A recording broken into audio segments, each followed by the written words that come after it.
বন্ধুরা, কেমন আছো তোমরা সবাই? আজকে চলে এসেছি আবার একটা নতুন গল্প নিয়ে। হিমাদ্রি কিশোর দাশগুপ্তের লেখা বন্দর সুন্দরী।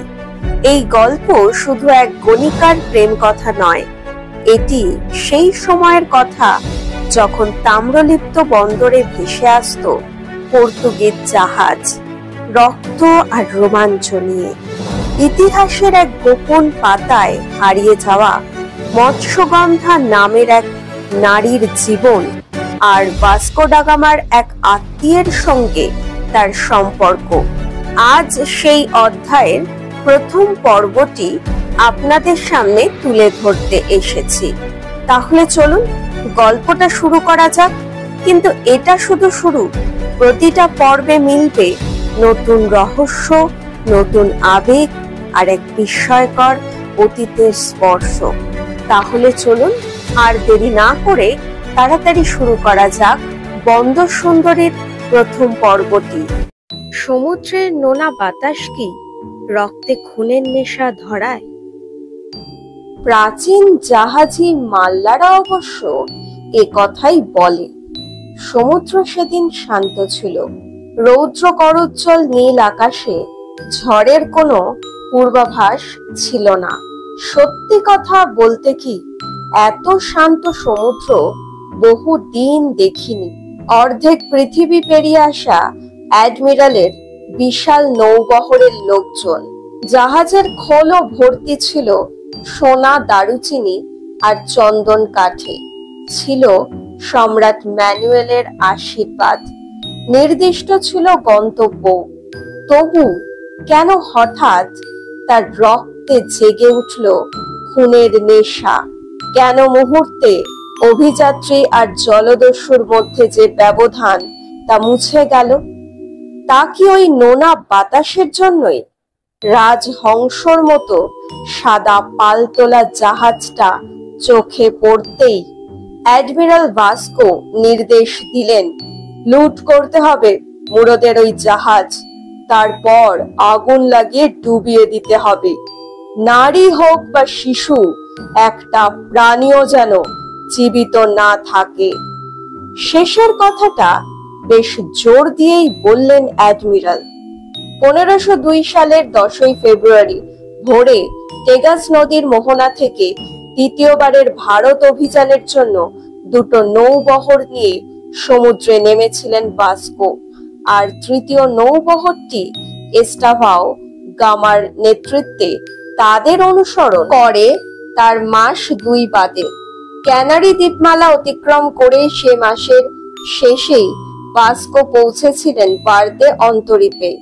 তারপর পূর্ব আফ্রিকার অন্যতম বন্দর সোফালা ছুঁয়ে একে একে মোজাম্বিক ছুঁয়ে কিলুয়া দ্বীপ। তারপর ভাস্কো সোজা রওনা হলেন ভারতের দিকে।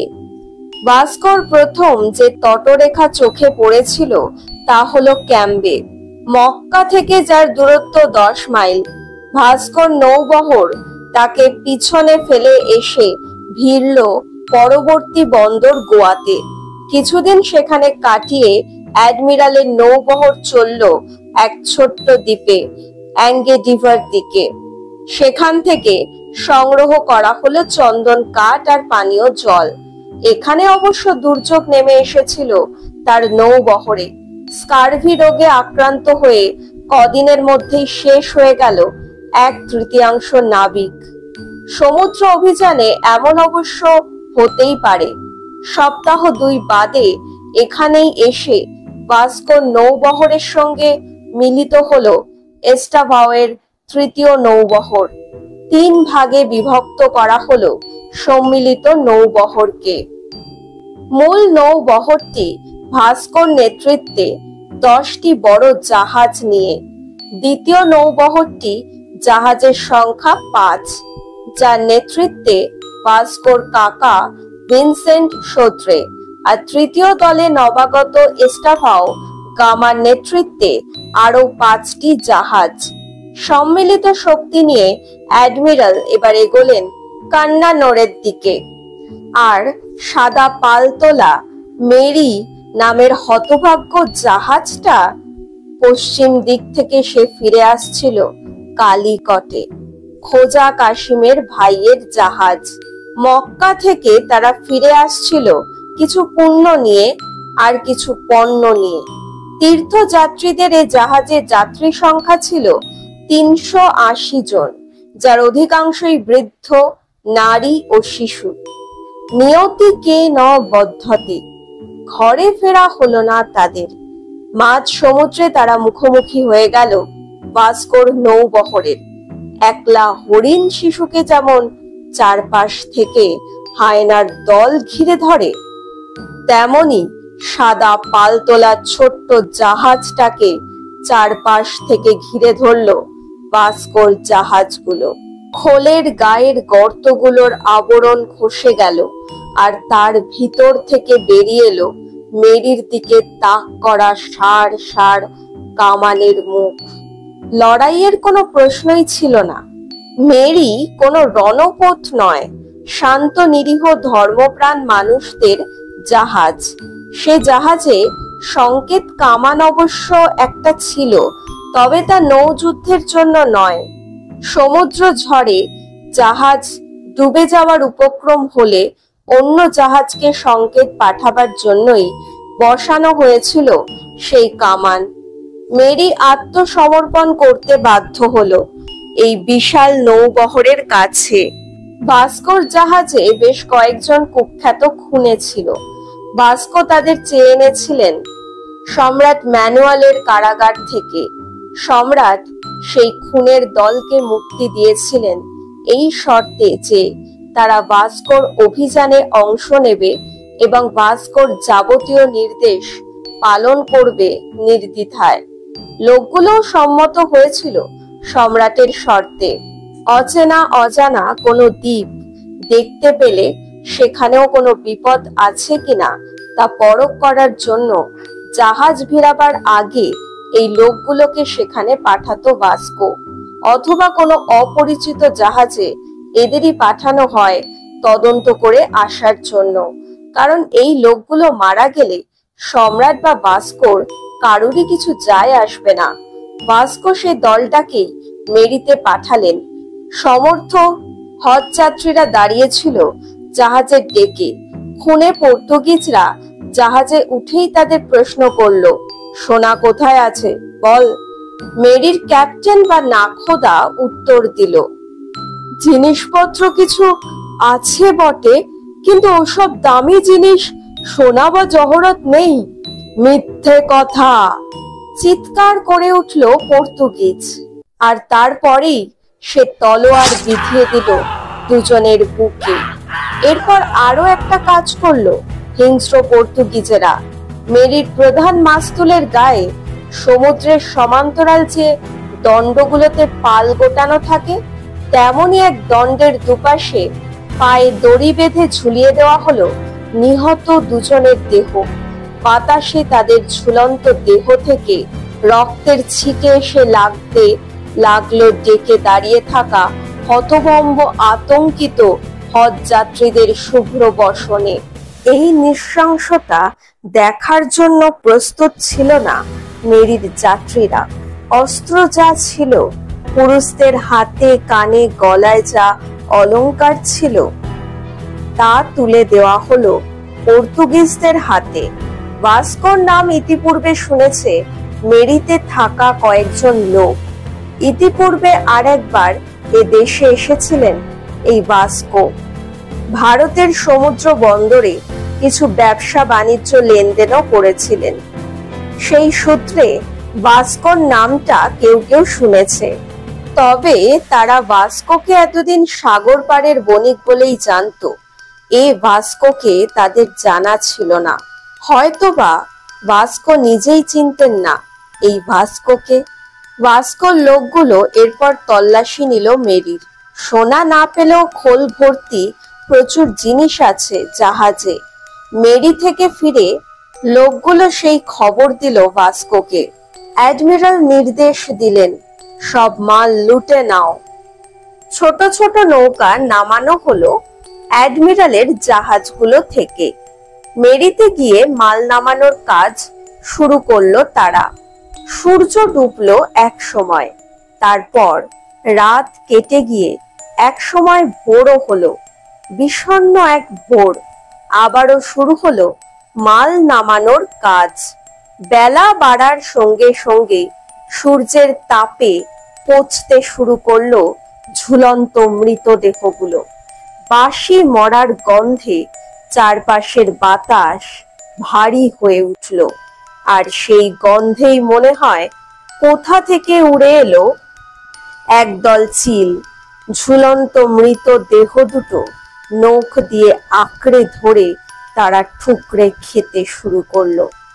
ভাস্কোর নাবিকরা তা দেখে উৎফুল্ল ভাবে নিজেদের মধ্যে বাজি ধরতে লাগলো চিলের দল কোন মৃতদেহটা আগে শেষ করে তা নিয়ে। আর মেরির যাত্রীরা কেঁপে উঠতে লাগলো সেই দৃশ্য দেখে। এই দিনটাও কেটে গেল এক সময়। সূর্য ডোবার আগেই চিলের দল শেষ করে দিল দেহ দুটো। তবে তারা ফিরে গেল না।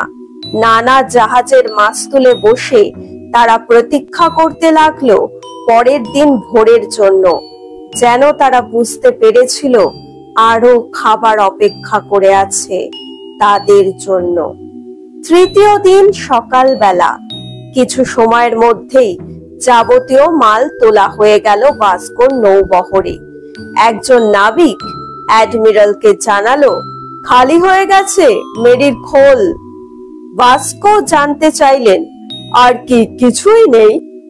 মেরি ফেরত নাবিকরা বলল, ডেকের নিচে তাবোসা, অর্থাৎ যে কেবিনে নারীরা আছে তাদের দেহে কিছু অলংকার থাকতে পারে। অ্যাডমিরাল বললেন, সেগুলো লুটে নিতে হবে। একটা বড় দল নিয়ে শেষে একবার অনুসন্ধান চালাও মেরির আনাচে কানাচে। হয়তো মোড়গুলো তাদের সোনা জাহাজের কোনো গোপন জায়গাতে লুকিয়ে রেখে থাকতে পারে। এই কাজের দায়িত্ব বর্তালো ভিনসেন্ট সোদ্রের ওপর। তার নৌবহরের বেশ কয়েকটা জাহাজ মেরির গা ঘেঁষে দাঁড়ালো। জাহাজগুলো থেকে কাঠের পাটাতন ফেলা হলো মেরিতে। সোদ্রের নেতৃত্বে হিংস্র নেকড়ে পালের মতো দুর্বার হারমাদের দল ঝাঁপিয়ে পড়ল মেরির ওপর।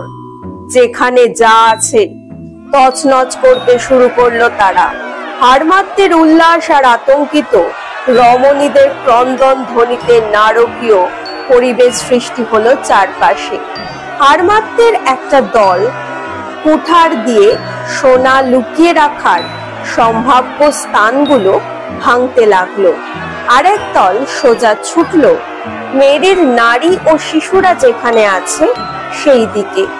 7 বছরের ছোট্ট মেয়ে আয়েশা, কালিকটের সম্ভ্রান্ত মনিকার হারুন যখন তাকে এক দূরে বন্দর থেকে কুড়িয়ে পেয়েছিল, তখন মেয়েটার বয়স মাত্র কয়েক মাস। তাকে কেউ ফেলে গেছিল নদীর ধারে। শিশুর জন্ম পরিচয় জানা ছিল না হারুনের। সে যা কিছু হতে পারে, মুসলিম হতে পারে, এমনকি বৌদ্ধও হতে পারে। ও তল্লাটে বেশ কিছু বৌদ্ধও আছে। যাই হোক, হারুন তাকে তুলে নিয়েছিল তার নৌকায়। তারপর থেকে মেয়েটাকে পিতৃস্নেহে মানুষ করেছে হারুন। আব্বু হজ করতে যাবে শুনে তার সঙ্গে যাবে বলে বায়না ধরেছিল আয়েশা। আব্বু কথা ফেলতে পারেনি ওই একরত্তি মেয়ের। সঙ্গে করে নিয়ে এসেছিল তাকে। গত 2 দিন ধরে জাহাজের দাবোসাতে বন্দী হয়ে আছে মেয়েটা। অন্য নারীদের কাছে বারবার সে জানতে চেয়েছে তার আব্বু কোথায় গেছে। কেউ তাকে জানায়নি যে জাহাজে ওঠার পরই হারমাদের দল তার আব্বুর দেহটা ঝুলিয়ে দিয়েছে মেরির মাস্তুলে। বয়স্কা নারীরা কেউ কেউ মুকাল্লাফির বাহার, সমুদ্র রক্ষাকর্তা খোজা খিজিরের নাম জপছে আতঙ্কে। কেউ কেউ অবশ্য বুকে মুখ গুজে কাঁদছে।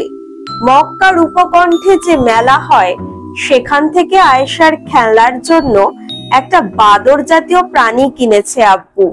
একটা বড় কাঠের খাঁচার মধ্যে সেটা রাখা। সারাক্ষণ ধরে প্রাণীটা খাঁচার মধ্যে লাফালাফি করে, আয়েশার সঙ্গে খেলা করে। সে প্রাণীটাও যেন কোনো অজানা আতঙ্কে জড়সড় হয়ে বসে আছে খাঁচার অন্ধকার কোণে। খাঁচাটার সামনে বসে ব্যাপারটা কি ঘটছে তা বোঝার চেষ্টা করছিল আয়েশা। নানা রকম চিৎকার ভেসে আসছে বাইরে থেকে, হাড়মাতদের পৈশাচিক চিৎকার, মেরির লোকজনের আর্তনাদ, জিনিসপত্র ফেলার শব্দ। মাঝে মাঝে কেঁপে উঠছে জাহাজটা।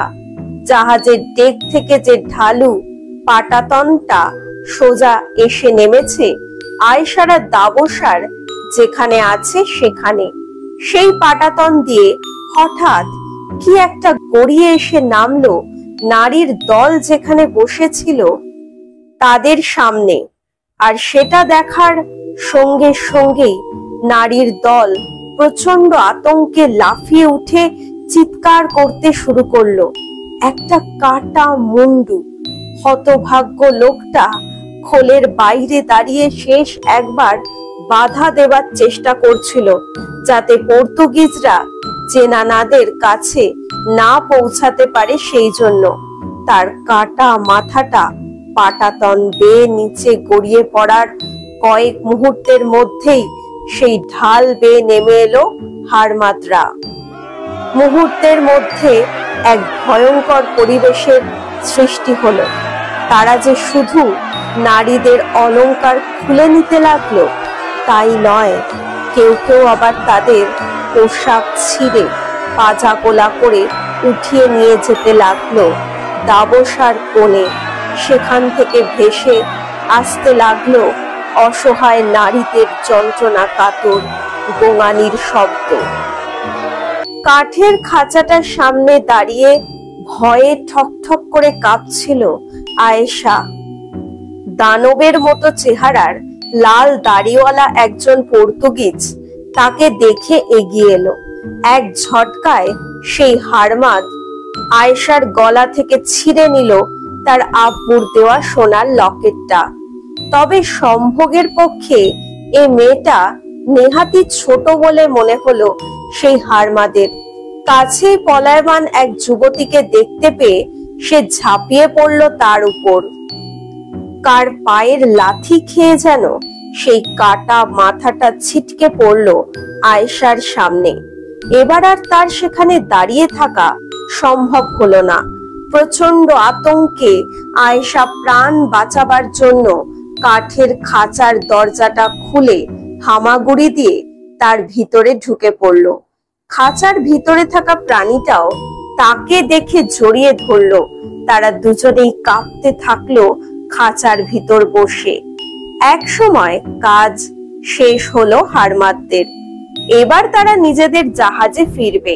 কিন্তু ঠিক সেই মুহূর্তে হঠাৎই যেন রুখে দাঁড়ালো মুরেরা।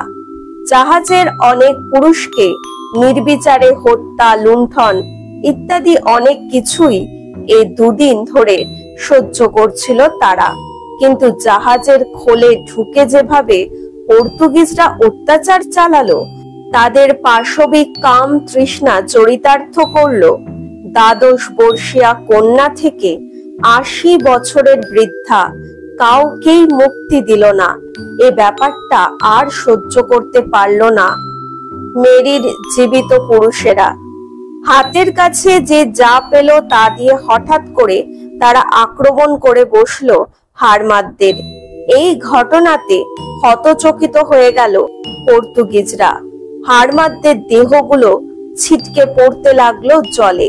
সদ্রে কোনো রকমে পাটাতন টপকে নিজের জাহাজে পৌঁছালেন। তারপর সেখান থেকে মেরির ডেকে ছোড়া হতে লাগলো তেলে ভেজানো জ্বলন্ত কাপড়ের খণ্ড আর বন্দুকের গুলি।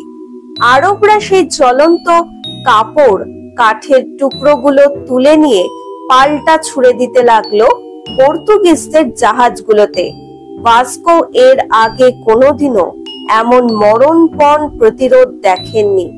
তার নিজের জাহাজগুলোতেই আগুন ধরে যাবার উপক্রম হলো। আর নাবিকদের অনেকেই আর ফিরল না মেরির থেকে। অনেক কষ্টে পর্তুগিজরা তাদের জাহাজগুলোকে মেরির কাছ থেকে নিরাপদ দূরত্বে সরিয়ে এনে একপাশে ষাঁড় বেঁধে দাঁড় করালো। মেরির ডেকে যতক্ষণ পর্যন্ত একজন মুড়ো জীবিত থাকলো ততক্ষণ সে লড়ে গেল অন্যায়ের প্রতিশোধ নেবার জন্য। দিনের শেষ আলো এসে পড়েছে মেরির ক্ষত বিক্ষত দেহে। ডেকে ছড়িয়ে ছিটিয়ে পড়ে আছে অসংখ্য লাশ, মুড়োদের হাড়মাদদেরও। তবে তখনও কিছু মানুষ জীবিত ছিল সেই অভিশপ্ত জাহাজের বুকে, সেই ধর্ষিতা নারীর দল আর কিছু শিশু। বাঁচাবার জন্য শেষ একটা চেষ্টা করলো তারা। জাহাজের অন্ধকার খোল ছেড়ে বাইরে বেরিয়ে তারা এসে প্রথমে ষাঁড় বেঁধে দাঁড়ালো জাহাজের ডেকে। হ্যাঁ, তাদের মধ্যে একজনও সমর্থ পুরুষ নেই, সবাই নারী এবং শিশু। চারপাশে ছড়ানো প্রিয়জনদের অসংখ্য মৃতদেহের মধ্যে দাঁড়িয়ে অস্তাচলগামী সূর্যের আলোতে ভাস্কোর জাহাজের উদ্দেশ্যে নতজানু হয়ে তারা একসঙ্গে জীবন ভিক্ষা চাইল। দোহাই তোমাদের, আমাদের যেখানে খুশি নিয়ে যাও, যা ইচ্ছে করো, শুধু প্রাণে মেরো না। যেসব নারীর কোলে একদম ছোট্ট শিশু ছিল, তারা ভাস্কোর দৃষ্টি আকর্ষণের জন্য শিশুগুলোকে দুহাতে মাথার উপর তুলে ধরল। ভাস্কো নিশ্চিতভাবেই দেখতে পেলেন তাদের, কিন্তু সেই মুহূর্তে ভাস্কো যেন অভিযাত্রী ভাস্কো নয়, এখন তিনি পরিণত হয়েছেন জলচারী অ্যাটিলায়। হুন সম্রাট অ্যাটিলার ঘোড়া যেখানে এসে দাঁড়াতো, সেখানে তার নৃশংসতার আতঙ্কে নাকি পায়ের তলার ঘামও তৎক্ষণাৎ শুকিয়ে হলদে হয়ে যেত। ঠিক তেমনই কি সেই মুহূর্তে ভাস্কোর জাহাজ যেখানে দাঁড়িয়েছিল, সেখানকার জলতল আতঙ্কে নিচে নেমে গেছিল। ভাস্কোর মন থেকে যেন খসে পড়ল ইউরোপের সভ্যতার যাবতীয় আবরণ। পর্যটক ভাস্কো নয়, অ্যাডমিরাল ভাস্কো নয়, খ্রিস্টের অনুগত ভাস্কো নয়, এ যেন পৃথিবীর ইতিহাসে এক নৃশংসতম মানুষ, স্বয়ং অ্যাটিলা। চেঙ্গিসও যেন তার সামনে ঠিক এই মুহূর্তে নতজানু হতেন তার বিভৎসতা দেখে। পাশে দাঁড়ানো এক নাবিকের হাত থেকে বন্দুক নিলেন ভাস্কো, তারপর তা তাক করলেন মেরির ডেকে দাঁড়িয়ে থাকা এক রমণীর মাথার ওপর তুলে ধরা শিশুটাকে লক্ষ্য করে। অব্যর্থ লক্ষ্য অ্যাডমিরালের হাতের বন্দুকের ধূম উদ্গীরণের সঙ্গে সঙ্গে সেই শিশু ছিটকে পড়ল সমুদ্রের জলে। সঙ্গে সঙ্গে শিশুর মাও ঝাঁপ দিল জলে। তার আর্ত চিৎকার হারিয়ে গেল হাড়মাদদের উল্লাসে। একের পর এক বারুদ ঠাসা বন্দুক ভাস্কোর হাতে তুলে দিল তার সঙ্গীরা। ভাস্কো একের পর এক লক্ষ্য ভেদ করে চললেন। এ যেন নিশানাবাজি খেলা দেখাচ্ছেন অ্যাডমিরাল। একটার পর একটা শিশু ছিটকে পড়ছে জলে, আর তার সঙ্গে সঙ্গে জান্তক উল্লাসে মেতে উঠল পর্তুগিজরা। মেরির ডেকে দাঁড়ানো মেয়েরা কিন্তু শেষ শিশুটাকে পর্যন্ত মাথার ওপর তুলে ধরে রেখেছিল, কারণ যদি শেষ মুহূর্তে তাকে দেখে থেমে যান ভাস্কো, যদি সামান্য দয়া জেগে ওঠে ভাস্কোর মনে, যদি তিনি শেষ পর্যন্ত প্রাণ ভিক্ষা দেন তাদের, কিন্তু তেমন কিছু হলো না। ভাস্কো এখন পরিণত হয়েছেন সমুদ্র পিশাচে। শেষ শিশুটাকেও গুলিবিদ্ধ করার পর ভাস্কো নির্দেশ দিলেন, গোলা দাগো, আগুন লাগিয়ে ডুবিয়ে দাও মেরিকে, কাউকে বাঁচতে দেব না। গোলন্দাজরা আগে থেকেই প্রস্তুত হয়েছিল।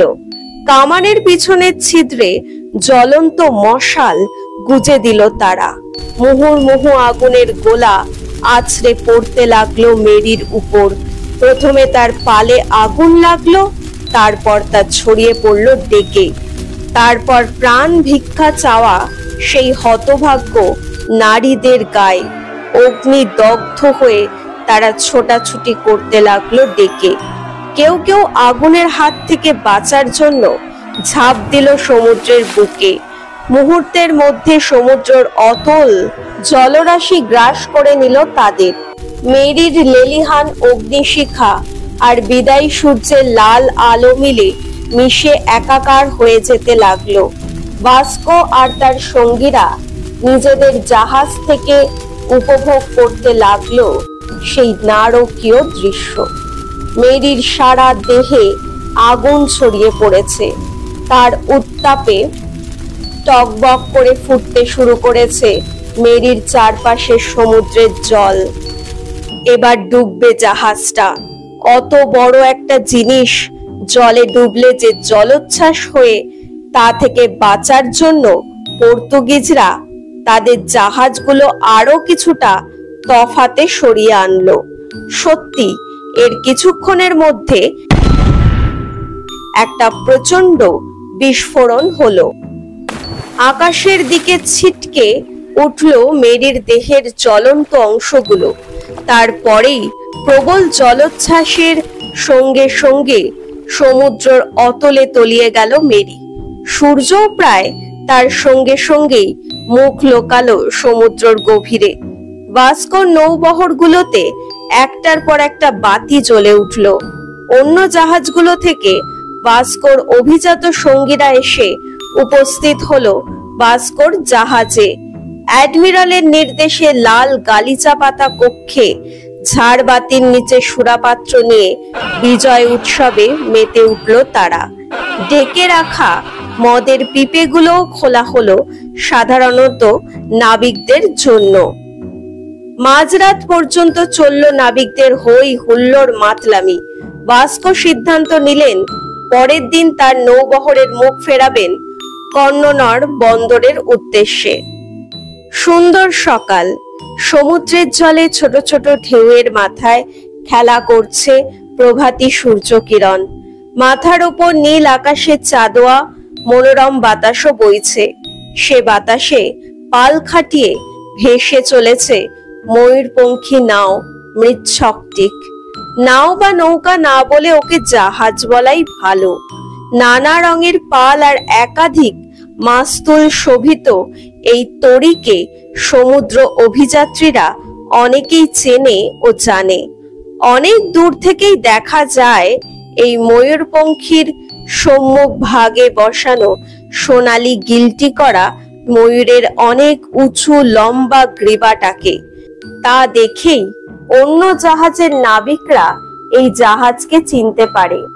তাকে দেখে ডেকে দাঁড়িয়ে উল্লাস ধ্বনি করে ওঠে, মৃচ্ছকটিক, মৃচ্ছকটিক বলে নেচে ওঠে ঘর ছাড়া নাবিকদের মন প্রাণ। বিশেষত যেসব নাবিকরা দীর্ঘকাল ধরে সমুদ্র যাত্রা করে আসছে সেই সব ইংরেজ, ওলন্দাজ, পর্তুগিজ নাবিকদের এই জাহাজ দেখলে উল্লাসের সীমা থাকে না। ভাস্কোরও এদেশে আসার পথেও একবার সাক্ষাৎ হয়েছিল মৃচ্ছকটিকের সঙ্গে। ফলশ্রুতি হিসাবে ভাস্কোর যাত্রা দুদিনের জন্য থমকে গেছিল। না, ভাস্কোর রণপথ মৃচ্ছকটিককে আক্রমণ করেনি। কোনো জাহাজই তা করে না, কারণ এই ঘর ছাড়া নাবিকদের দেহের তৃষ্ণা মেটায় এই মৃচ্ছকটিক। আরো এমন কাজে অবশ্য সমুদ্রের ঘুরে বেড়ায় আরবের জেব উন্নিসা জেপাং দ্বীপের বয়ে। শ্বেতাঙ্গ ইংরেজদের কুইন্সি। কিন্তু জাহাজিরা বলে তাদের চোখে সেরা এই ময়ূরপঙ্খী জাহাজ মৃচ্ছকটিক। কত ধরনের কত দেশের পণ্য আছে জাহাজে। ভারত, সিংহল, জেপাং, আরব থেকে শুরু করে আফ্রিকা, এমনকি ইউরোপেরও। তাই যে কোনো দেশের নাবিক তার পছন্দ মতো পণ্য বেছে নিতে পারে মৃচ্ছকটিক থেকে। হ্যাঁ, নারী তো পণ্য ছাড়া আর কিছুই নয়, ভোগ্য পণ্য। নানা দেশের, নানা জাতের, নানা বয়সী প্রায় 400 জন নারী আছে এই জাহাজে। সমুদ্রের বুকে ভাসমান গণিকালয়, মৃচ্ছকটিক। সমুদ্রের বুকে নারী দেহের ব্যবসা মোটেই নতুন নয়। খ্রিস্ট জন্মের অনেক আগে থেকেই এই ব্যবসা চালু ছিল সমুদ্র পথে। এদেশে মৌর্য যুগে যখন বাণিজ্য তরী ভেসে যেত মশলা, রেশম বস্ত্র, হীরক খণ্ড নিয়ে মিশরে, অথবা ভারতীয় বাঘ নিয়ে রোমের উদ্দেশ্যে, ঠিক সেই সময় থেকেই শুরু হয় জলপথে ভ্রাম্যমান বেশ্যালয়ের এই ব্যবসা। বৈশালী নগরীতে বিশাল গণিকালয় ছিল। সেখান থেকে গণিকাদের সংগ্রহ করে গঙ্গা বক্ষ হয়ে সমুদ্রে ভেসে পড়ত দেহ ব্যবসায়ী বণিকের দল। আজও চলে আসছে সেই ব্যবসা। সমুদ্রপথই এখন প্রধান বাণিজ্য নয়, সাগর পার থেকে আসা শুরু করেছে ইংরেজ, ওলন্দাজ, পর্তুগিজ বণিকদের দল। তাছাড়া ভারতীয়, আরবীয়, মিশরীয় বণিকের দল তো আছেই। বড় বড় বন্দরগুলোতে নাবিকদের মনোরঞ্জনের জন্য গণিকালয় আছে ঠিকই, কিন্তু যেসব জাহাজ দীর্ঘ পথ পরিক্রমা করে অথবা ইচ্ছে থাকলেও নানা কারণবশত বন্দরে ভিড়তে পারে না, তাদের নাবিকদের কাছে মৃচ্ছকটিকের মতো ভ্রাম্যমান বেশ্যালয় এগিয়ে আসে বলেই ভরসা। এই ধরনের জাহাজগুলোকে দেখলেই এগিয়ে আসে নাবিকদের নিয়ে। 1 বা 2 দিন মাঝ সমুদ্রে নোঙর ফেলে মৃচ্ছকটিকের গা ঘেঁষে দাঁড়িয়ে থাকে জাহাজগুলো। তারপর দেহকে তৃপ্ত করে আবার রওনা হয় গন্তব্যে। নাবিকদের নিয়ে জাহাজ সওদাগরি জাহাজ হতে পারে, নতুন দেশের খোঁজে বেরোনো ইউরোপীয়দের জাহাজ হতে পারে, এমনকি জলদস্যুদের জাহাজও হতে পারে। ব্যবসায়ীর কাছে ক্রেতার কোনো জাত বিচার হয় না, সবারই মনোরঞ্জন করে মৃচ্ছকটিক। কখনো কখনো অবশ্য মৃচ্ছকটিকও ক্রেতার ভূমিকা পালন করে। যখন কোনো জলদস্যু জাহাজে কোনো সুন্দরী নারীর সন্ধান মেলে, অথবা উপকূলবর্তী কোনো বাজারে বা দাসের হাটে খোঁজ পাওয়া যায় কৃতদাসীদের, তখন তাদের উপযুক্ত কাঞ্চন মূল্যের বিনিময়ে সংগ্রহ করে মৃচ্ছকটিক। অভিজ্ঞ গণিকারা নবাগতদের ঝাড়াই বাছাই করে তালিম দিয়ে জাহাজি খদ্দেরদের মনোরঞ্জনের উপযোগী করে তোলে। মৃচ্ছকটিকের মালিকের নাম স্বয়ম্ভুনাথ। কালিকটের বাসিন্দা তিনি। কালিকটেও তার একটা স্থায়ী গণিকালয় আছে, বন্দর সংলগ্ন এলাকায়। বছরে 8 মাস স্বয়ম্ভুনাথ মৃচ্ছকটিককে নিয়ে ভেসে বেড়ান সাগরে, আর বাকি 4 মাস থাকেন কালিকটে। প্রায় 8 মাস আগে তার প্রমোদ তরীকে নিয়ে ঘর ছেড়েছিলেন শম্ভুনাথ। প্রথমে ভারত মহাসাগর হয়ে পাড়ি জমিয়েছিলেন আফ্রিকায়। এই যাত্রাপথে বেশ বড় গোটা 10 বাণিজ্য পথকে খদ্দের হিসেবে পাওয়া গেছিল। লাভও হয়েছে প্রচুর। আফ্রিকায় পৌঁছিয়ে মোম্বাসা বন্দরে নোঙর করেছিলেন তিনি। প্রাচীন বন্দর মোম্বাসা, সেখানে বেশ বড় কয়েকটা বেশ্যালয় আছে। নারীদের বেচা কেনার ব্যবস্থাও আছে সেখানে। মোম্বাসার গণিকালয় থেকে একদল কৃষ্ণাঙ্গ সুন্দরীকে কিনেছেন তিনি। মোম্বাসা বন্দর ছেড়ে মাস 3 ভূমধ্যসাগরে ঘোরাফেরা। অন্য বারের চেয়ে অনেক বেশি খদ্দের পাওয়া গেছে এইবার। বিশেষত শ্বেতাঙ্গদের বহু জাহাজ এসে লেগেছিল মৃচ্ছকটিকের গায়ে। সেখান থেকে সোজা ঘরে ফেরার পথ ধরবেন বলে ঠিক করেছিলেন শম্ভুনাথ। কিন্তু ফেরার পথে তার দেখা হয়ে গেল ভাস্কোর নৌবহরের সঙ্গে। বাণিজ্য তো হলোই, আর তার সঙ্গে সঙ্গে অন্য একটা কাজের বরাতও পেলেন শম্ভুনাথ। ইদানিং পর্তুগিজরা বেশ বড় ডেরা বানিয়েছে কালিকট বন্দরে ও তার সংলগ্ন অঞ্চলে। ক্রমশ শক্তি বৃদ্ধি পাচ্ছে তাদের। বছর খানেক আগে ভাস্কো নামের অ্যাডমিরালটা একবার এসেছিল এই দেশে, কিন্তু এবার ভাস্কোর নৌবহর দেখে বহুদর্শী স্বয়ম্ভুনাথের মনে হয়েছিল লোকটা এবার শুধু এদেশে গোলমরিচ আর মশলা সংগ্রহ করতে আসেনি, তার সঙ্গে সঙ্গে অন্য কোনো উদ্দেশ্যও আছে। ভাস্কোর এক জাহাজের ক্যাপ্টেন নাকি মৃচ্ছকটিকের সমুদ্র সুন্দরীকে বলেছে যে সম্রাট নাকি অ্যাডমিরালকে এই নির্দেশ দিয়ে এদেশে পাঠিয়েছেন যে যেভাবেই হোক কালিকটের শাসনকর্তা সামরিনের থেকে দখলই করে নেবেন বন্দরটাকে। অবশ্য ভবিষ্যতের ব্যাপার এই সব, কিন্তু আপাতত পর্তুগিজ অ্যাডমিরাল তাকে বরাত দিয়েছিলেন কিছু জেপাং নারী সংগ্রহ করে দেবার জন্য। কোনো অজানা কারণে জেপাং নারীদের সম্ভোগ করতে ভালোবাসে পর্তুগিজরা। দীর্ঘাঙ্গী আফ্রিকান বা আরব নারী নয়, বিম্বস্তন সিংহলি অথবা গুরু নিতম্বের ভারতীয় নারী নয়। পর্তুগিজদের প্রথম পছন্দ ছোটখাটো চেহারার জেপাং দেশের রমণীরা। তাদের সংগ্রহ করার জন্য স্বয়ম্ভুনাথকে যেতে হয়েছিল জেপাং দ্বীপে। ওই দেশটাকে অনেকে ডাকে সূর্যোদয়ের দেশ বলে। জেপাং দ্বীপ থেকে 1 ডজন নারীকে সংগ্রহ করা হয়েছে। কালিকটে ফিরে ভাস্কোর লোকেদের কাছে হাত বদল হবে তারা। জেপাং দ্বীপের কাজ সেরে এবারের মতো তখন মৃচ্ছকটিকের ঘরে ফেরার পালা। ঢেউয়ের তালে তালে মৃদু মৃদু ওঠানামা করতে করতে শান্তভাবে এগিয়ে চলেছে স্বয়ম্ভুনাথের ময়ূরপঙ্খী। প্রভাতী সূর্যের আলোতে ঝিলিক দিচ্ছে জাহাজের সম্মুখ ভাগে ময়ূরের দীর্ঘ সোনালী গ্রীবাটা। সেটা ধরেই যাত্রা পথের দিকে তাকিয়ে দাঁড়িয়েছিলেন স্বয়ম্ভুনাথ। বাতাসে উড়ছে তার সাদা দাড়ি, আলখাল্লার মতো দেখতে শুভ্র রেশম বস্ত্রের প্রান্তদেশ। ডেকে ইতি উতি ছড়িয়ে ছিটিয়ে দাঁড়িয়ে আছে মাল্লার দল। খোলের ভিতর থেকে জাহাজের ডেকে এসে দাঁড়িয়েছে একদল সমুদ্র সুন্দরী। মাল্লাদের সঙ্গে মশকরা করছে তারা। শালঙ্কারা সেই সব গণিকাদের পরনে কাচুলি আর ঘাগরা। তাদের বক্ষ বিভাজিকা এসে আটকে যাচ্ছে সকালের আলো। কলহাস্যে মুখরিত পরিবেশ চারপাশে। স্বয়ম্ভুনাথের মনটাও বেশ খুশি। নারী দেহের ভালোই বাণিজ্য হলো এবার।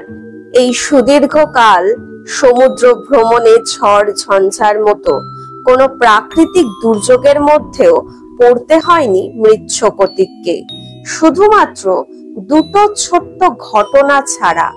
একবার আরব বণিকদের একটা জাহাজ এসে লেগেছিল মৃচ্ছকটিকের গায়ে। সেই সময় এক আরব বণিকের শয্যা সঙ্গিনী হতে গিয়ে শ্বাসরোধ হয়ে মৃত্যু হয় এক কিশোরীর। অবশ্য এই ঘটনার জন্য সেই আরব মোটা অঙ্কের ক্ষতিপূরণও দিয়েছে স্বয়ম্ভুনাথকে। আর দ্বিতীয় ঘটনাটা হলো অপর এক গণিকার ভয়ঙ্কর রকম ছোঁয়াচে যৌন রোগ দেখা গিয়েছিল। অন্য কোনো জাহাজ হলে সঙ্গে সঙ্গে তাকে উত্তাল সমুদ্রে ছুঁড়ে ফেলে দেওয়া হতো, এটাই নিয়ম। কিন্তু স্বয়ম্ভুনাথ মানুষটা ভালো। তিনি অতটা নির্দয় হতে পারেননি সে নারীর প্রতি। হাজার হোক তার দেহটাই তো একসময় বেশ কিছু স্বর্ণ মুদ্রার যোগান দিয়েছে। মেয়েটার গাত্রবর্ণ রাঙা বলে ইউরোপীয়রা বেশ পছন্দ করত তাকে। হয়তো তেমনই কোনো মাল্লার থেকে রোগটা বাঁধিয়েছিল সে। যাই হোক, স্বয়ম্ভুনাথের নির্দেশে তাকে একটা ছোট নৌকায় কিছু খাবার আর জল দিয়ে সমুদ্রে নামিয়ে আসা হয়েছিল। যদি অন্য কোনো জাহাজ তাকে তুলে নেয় অথবা ভাসতে ভাসতে অন্য কোনো দ্বীপে গিয়ে যদি সে পৌঁছায়, তবে আরো কিছুদিনের জন্য বেঁচে গেলেও বেঁচে যেতে পারে সে। এই ছোট্ট দুটো ঘটনা ছাড়া তেমন কোনো দুর্যোগের সাক্ষী হতে হয়নি স্বয়ম্ভূনাথ বা তার ময়ূরপক্ষী নাওকে। ময়ূরপক্ষীর সম্মুখভাগে দাঁড়িয়ে সুনীল জলরাশির দিকে তাকিয়ে স্বয়ম্ভূনাথ মনে মনে হিসাব করছিলেন আর কদিন সময় লাগতে পারে তার কালিকট বন্দরে পৌঁছাতে। বাতাসের যা গতি তাতে সম্ভবত সেখানে পৌঁছাতে আর 3 দিনের মতো সময় লাগবে তার। হঠাৎ প্রধান মাস্তুলের গায়ের থাকে বসে থাকা দিগদর্শী মাল্লা চিৎকার করে বলল, কি যেন একটা দেখা যাচ্ছে মনে হয়। এই বলে সে মাথার ওপর থেকে মাস্তুলের গায়ে বসে নাবিকদের দৃষ্টি আকর্ষণ করলো একদিকে। অমনি সবাই সেদিকে তাকিয়ে দেখার চেষ্টা করতে লাগলো ব্যাপারটা কি। দিগদর্শীর চিৎকার কানে গেছিল স্বয়ম্ভূনাথেরও। তিনিও তাকালেন সবাই যেদিকে তাকিয়েছে সেই দিকে। সমুদ্রের বুকে বেশ কিছুটা দূরে একটা কালো বিন্দু যেন ঢেউয়ের তালে ওঠা নামা করছে। কি ওটা? স্বয়ম্ভূনাথ একজন মাল্লাকে তার কক্ষ থেকে কাঁচ লাগানো সেই দূরদৃষ্টির যন্ত্রটা আনতে বললেন। মাল্লা মালিকের নির্দেশ পালন করে পিতলের তৈরি লম্বা সরু চোঙাটা নিয়ে এলো। জিনিসটা খুব কাজের, দূরের জিনিসকে কাছে টেনে আনে। এক ওলন্দাজ নাবিকের থেকে এই যন্ত্রটা কিনেছেন স্বয়ম্ভূনাথ। যন্ত্রটা তিনি চোখে লাগাতেই সেই কালো বিন্দুটা আরো কাছে এগিয়ে এলো। স্বয়ম্ভূনাথের মনে হলো সে জিনিসটা একটা বড় বাক্স মতো কিছু হবে, আর সেটা ঢেউয়ের তালে দুলতে দুলতে এগিয়ে আসছে তাদের দিকেই। ওটা কোনো জাহাজের সিন্দুক নয় তো?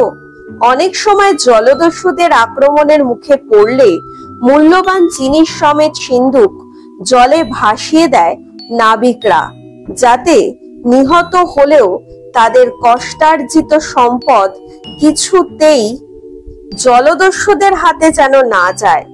আবার অনেক সময় এমনও হয় যে কোনো জলদস্যু দল হয়তো নামহীন কোনো অজানা দ্বীপে সিন্ধুকের মধ্যে লুকিয়ে রেখেছিল তাদের সোনা জহরত লুণ্ঠিত সম্পদ। সাধারণত এইভাবেই তারা সিন্ধুকে ভরে সম্পদ লুকিয়ে রাখে। অনেক সময় সামুদ্রিক জলোচ্ছ্বাসে প্লাবিত হয় সেই দ্বীপ। কাঠের সিন্ধুক বোঝাই সমুদ্র থেকে লুণ্ঠিত সম্পদ আবার ফিরিয়ে নেয় সমুদ্র। এমন সিন্ধুক পেয়ে অনেক জাহাজেরই ভাগ্য খুলে যায়। জিনিসটা তেমন কিছু নয়তো। কথাটা মাথায় আসতেই স্বয়ম্ভূনাথ নির্দেশ দিলেন, জাহাজ থামাও। পালের কাছিগুলোতে টান দিতে শুরু করলো মাল্লার দল। পালগুলো একে একে গুটিয়ে গেল মাস্তুলের গায়ে। বাতাস আর ঠেলে নিয়ে যেতে পারল না মৃচ্ছকটিককে। থেমে গিয়ে ঢেউয়ের ধাক্কায় মৃদু মৃদু দুলতে লাগলো সে। কাঁচ বসানো নলে চোখ রেখে ভাসমান জিনিসটার দিকে তাকিয়ে রইলেন স্বয়ম্ভূনাথ। সেটা ময়ূরপঙ্খীর কাছাকাছি পৌঁছতেই স্বয়ম্ভূনাথের নির্দেশে একদল লোক মৃচ্ছকটিকের গায়ে ঝোলানো মোটা কাছি বেয়ে নেমে পড়ল সমুদ্রের বুকে। তারপর সাঁতরে গিয়ে জিনিসটাকে ধরল। স্বয়ম্ভূনাথ এবার বুঝতে পারলেন সেটা সিন্ধুক নয়, কাঠের তৈরি খাঁচার মতো কিছু একটা হবে। তার ওপর নিচে কাঠের পাটাতন বসানো আছে বলে দূর থেকে জিনিসটাকে সিন্ধুক বলে ভ্রম হচ্ছিল। স্বয়ম্ভূনাথ একটু নিরাশ হলেন বটে, কিন্তু জিনিসটা আসলে কি তা ভালো করে বোঝার জন্য হাত নেড়ে জলে নামা নাবিকদের নির্দেশ দিলেন জিনিসটাকে ওপরে তোলার জন্য। কাছি বেঁধে জিনিসটাকে কিছুক্ষণের মধ্যেই ডেকের ওপর তুলে ফেললো মাল্লারা। ডেকে উপস্থিত নাবিকরা সবাই ঘিরে দাঁড়ালো জিনিসটাকে। তাদের চোখে মুখে বিস্ময় ফুটে উঠল। স্বয়ম্ভূনাথ উপস্থিত হলেন সেখানে। হ্যাঁ, সমুদ্রের বুক থেকে সদ্য তুলে আনা জিনিসটা হলো বেশ বড় একটা কাঠের খাঁচা, আর তার ভিতরে দৃষ্টি যেতেই স্বয়ম্ভূনাথও অবাক হয়ে গেলেন। খাঁচার ভিতর রয়েছে 7-8 বছর বয়সী একটা মেয়ে আর কালো লোমশ বানর জাতীয় একটা প্রাণী। অন্য নাবিকরা সেই প্রাণীটাকে চিনতে না পারলেও স্বয়ম্ভূনাথ প্রাণীটাকে একবার দেখেছিলেন সুমাত্রা ফেরত এক পশু ব্যবসায়ীর জাহাজে। এই খাঁচায় যে প্রাণীটা আছে সে শিশু। বয়সকালে এই প্রাণী প্রায় মানুষের আকৃতির হয়, শিম্পাঞ্জি। বাচ্চা মেয়েটার প্রাণীটা পরস্পরকে আঁকড়ে ধরে খাঁচার মেঝেতে শুয়ে আছে নিশ্চল ভাবে। সমুদ্রের জলে দীর্ঘ সময় থাকার কারণে ফ্যাকাশে হয়ে গেছে মেয়েটার দেহ।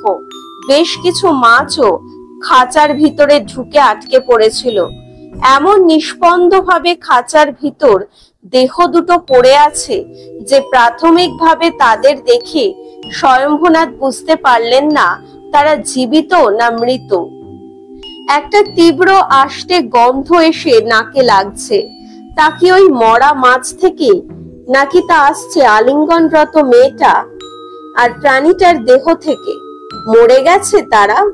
স্বয়ম্ভূনাথ বোঝার চেষ্টা করতে লাগলেন কোথা থেকে অদ্ভুত খাঁচাটা সমুদ্রের বুকে ভেসে এলো।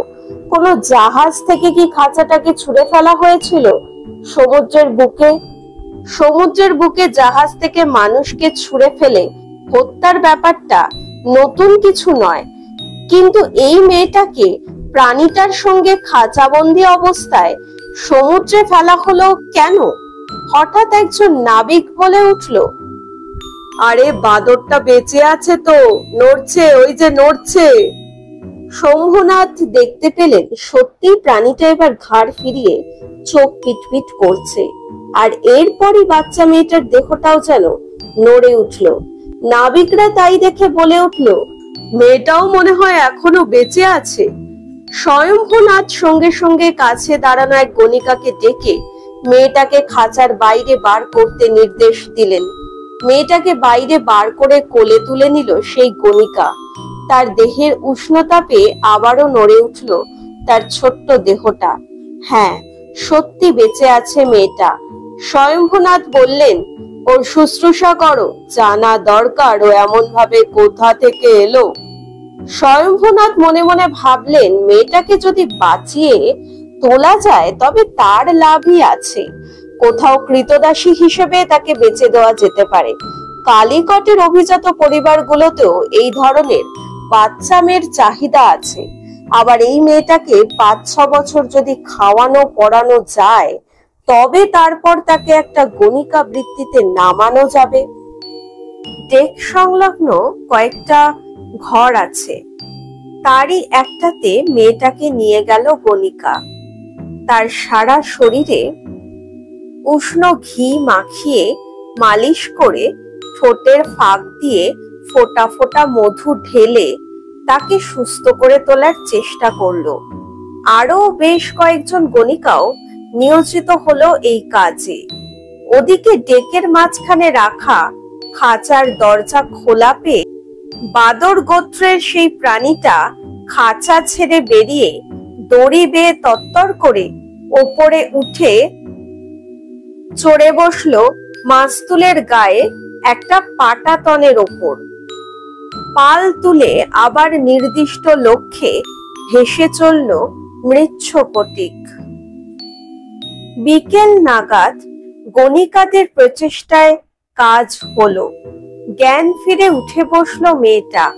খবরটা পেয়ে স্বয়ম্ভূনাথ হাজির হলেন সেই কক্ষে। বিস্মিত ভয়ার্থ চোখে চারপাশ তাকাচ্ছে মেয়েটা। গালিচার ওপর তাকে ঘিরে বসে আছে গণিকার দল।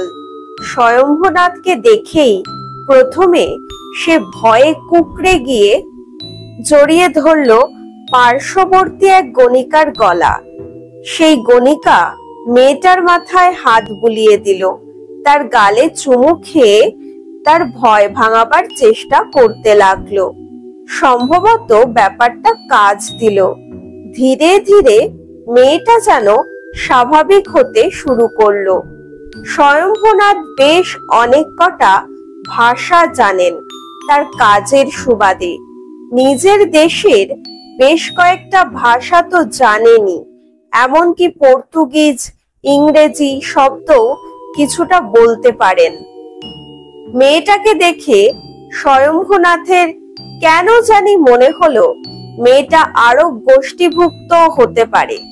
তিনি নরম গলায় বাচ্চা মেয়েটার উদ্দেশ্যে প্রশ্ন করলেন, তোমার নাম কি? কোথা থেকে এসেছো? প্রশ্নটা আয়েশার কানে গেল ঠিকই। প্রশ্নটা সে বুঝতেও পারলো, কিন্তু কোনো জবাব দিতে পারল না সে। কিছুই তার মনে নেই। তার চোখের সামনে শুধু খালি অতল জলরাশি। সেই জলরাশিতে খাঁচা বন্দি অবস্থায় কখনো সে ডুবে যাচ্ছে, দম বন্ধ হয়ে আসছে তার। পরক্ষণে সে খাঁচা সমেত আবার ভেসে ওঠে ঢেউয়ের দোলায়, দুলতে দুলতে এগিয়ে চলেছে দিক চিহ্নহীন অকুল দরিয়ার পানিতে। তাকে জড়িয়ে ধরে আছে রানী। ওই একজনকেই, একটা নামই মনে আছে তার, নিজের নামও ভুলে গেছে সে। রানীর কথা মনে পড়তেই সে চারপাশে তাকিয়ে খুঁজতে লাগলো রানীকে। স্বয়ম্ভূনাথ বেশ কয়েকবার একই প্রশ্ন করলো মেয়েটাকে। অবশেষে মেয়েটা আরবিতে একসময় ভয়ে ভয়ে জবাব দিল, কিছু মনে পড়ছে না আমার। কিছুই না? নাম ধাম, কোথা থেকে এলে, কিছুই না? জানতে চাইলেন স্বয়ম্ভূনাথ। মেয়েটা একটু চুপ করে থেকে বলল, না, কিছুই মনে পড়ছে না, শুধু রানীকে মনে পড়ছে। রানী কই? এই বলে সে চারপাশে তাকিয়ে রানীকে খোঁজার চেষ্টা করলো। রানীকে? কোন দেশের রানী? ব্যগ্রভাবে জানতে চাইলেন স্বয়ম্ভূনাথ। মেয়েটা জবাব দিল, আমার সঙ্গে খাঁচার মধ্যে যে ছিল সেই বানরটা। স্বয়ম্ভূনাথ এবার হেসে ফেললেন। মুহূর্ত খানেক চুপ করে থেকে তিনি জবাব দিলেন, সে এখন খোশ মেজাজে মাছ তুলে বসে নাবিকদের ছুড়ে দেওয়া ফল খাচ্ছে। তা তুমি ওকে কোথা থেকে পেলে? তোমার সঙ্গে এলো কিভাবে? শিম্পাঞ্জিটা নিরাপদে আছে জেনে মেয়েটা একটু আশ্বস্ত হলো ঠিকই, কিন্তু সে উত্তর দিল, আমার কিছুই মনে নেই। যে সমুদ্র বনিতার ওপর স্বয়ম্ভূনাথ মেয়েটার পরিচর্যার ভার দিয়েছিলেন তার নাম ভর্তিকা। তার যৌবন অতিক্রান্ত হতে চলেছে। সাধারণত এখন সে খদ্দেরদের মনোরঞ্জনের কাজে লাগে না। স্বয়ম্ভূনাথ তাকে মৃচ্ছকটিকে রেখেছেন সদ্য যৌবনা নবাগত বণিকাদের কিভাবে খদ্দেরদের মনোরঞ্জন করতে হয় তার তালিম দেবার জন্য। মেয়েটার জবাব শোনার পর স্বয়ম্ভূনাথ ভর্তিকাকে বললেন, ও তো কিছুই মনে করতে পারছে না দেখছি। আপাতত তোমার তত্ত্বাবধানেই থাক। কালিকটে ফেরার পর মেয়েটাকে নিয়ে কি করব সেটা ভাবা যাবে। ভর্তিকা জবাব দিল, আচ্ছা প্রভু, আপাতত ওর বিপদের কোনো কারণ দেখছি না। আপনি যেমন চাইবেন তেমনই হবে। এই কথা বলার পর ভর্তিকা জানতে চাইল, ওর সঙ্গিনী বান্দরের নাম তো জানা গেল, কিন্তু কি নামে ডাকবো ওকে? মেয়েটাকে যখন উদ্ধার করে জাহাজে ডেকে তোলা হয়েছিল সেই সময় মাছের গায়ের গন্ধের মতো একটা তীব্র আষ্টে গন্ধ বেরোচ্ছিল মেয়েটার শরীর থেকে। মেয়েটার শরীরে গণিকারা ঘৃত মধু লেপন করলেও এই কক্ষে ঢোকার পরই সেই আষ্টে গন্ধটা নাকে লেগেছিল স্বয়ম্ভূনাথের। হয়তোবা বাতাসে রয়ে গেছিল গন্ধটা। হয়তো সেই জন্যই একটু ভেবে নিয়ে মৃচ্ছকটিকের প্রভু স্বয়ম্ভুনাথ বললেন, ওর নাম দিলাম মৎস্যগন্ধা। আষ্টে গন্ধের সঙ্গে যৌনতাও মিশে থাকে। অনেকে এই গন্ধের মধ্যে যৌন গন্ধ খুঁজে পায়। নারী রজস্বলা বলেই কি? হয়তো এই কারণেও প্রভু স্বয়ম্ভুনাথ মেয়েটার নাম মৎস্যগন্ধা দিয়ে থাকতে পারেন। প্রভুর মনের খবর তো আমার জানা নেই। মৎস্যগন্ধাও আর কয়েক বছর পর হয়তো আমাদের মতোই হবে।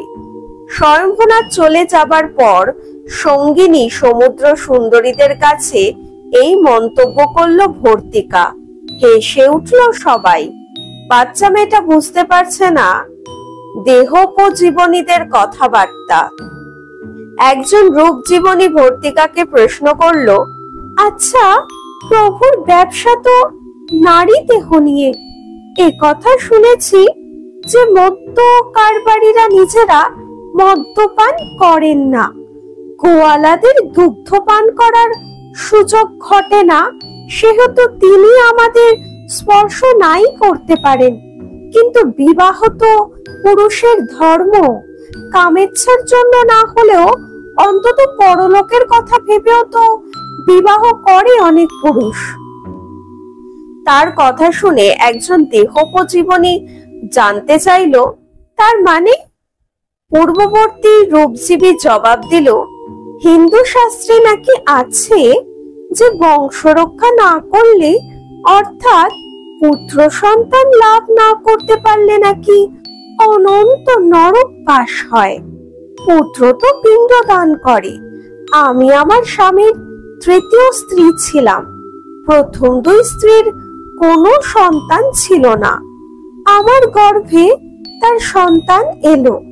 বাচ্চাটা দুধ ছাড়ার পরই আমার সেই স্বামী কৌশলে তার অন্য দুই স্ত্রীর সঙ্গে আমাকে বেচে দিল বন্দরের বেশ্যালয়ে। আমার বয়স তখন মাত্র 16। রজস্বলা হবার পরই সন্তান ধারণ করেছিলাম। আমার স্বামী লোকটা ছিল ব্রাহ্মণ, এক মন্দিরের পূজারী। আসলে লোকটা কামেচ্ছার জন্য 3 নারীকে বিবাহ করেনি। তার বিবাহের আসল কারণ ছিল বংশ রক্ষা।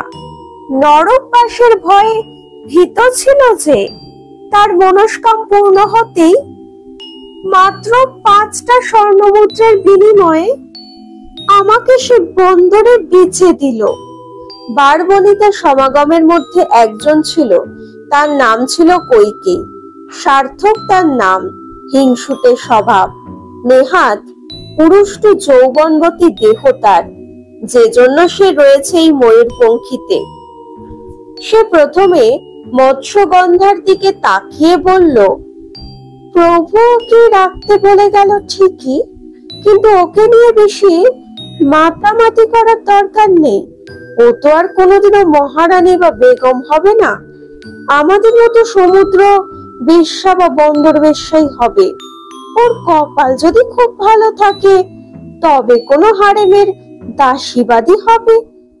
মেয়েটার ব্যাপারে এই কথা বলার পর সে একটু আগে যে বনিতা তার সংক্ষিপ্ত জীবন কাহিনী ব্যক্ত করলো, তার উদ্দেশ্যে কটাক্ষ ছুড়ে দিয়ে বলল, তোর স্বামীর আগের 2 মাগী তো সন্তানের জন্ম দিতে পারেনি। তোর সন্তান হলো কিভাবে? স্বামী যখন মন্দিরে যেত তখন অন্য কেউ ঘরে আসতো নাকি? কৈকেয়ীর কথা শুনে সেই নারী বলে উঠল, তোর কথা আর জানতে বাকি নেই। আমাকে তো না হয় বিক্রি করে দেওয়া হয়েছিল। মালিকের সম্পত্তি বলে তার ইচ্ছে অনুসারে পুরুষের সঙ্গে শুতে হয়।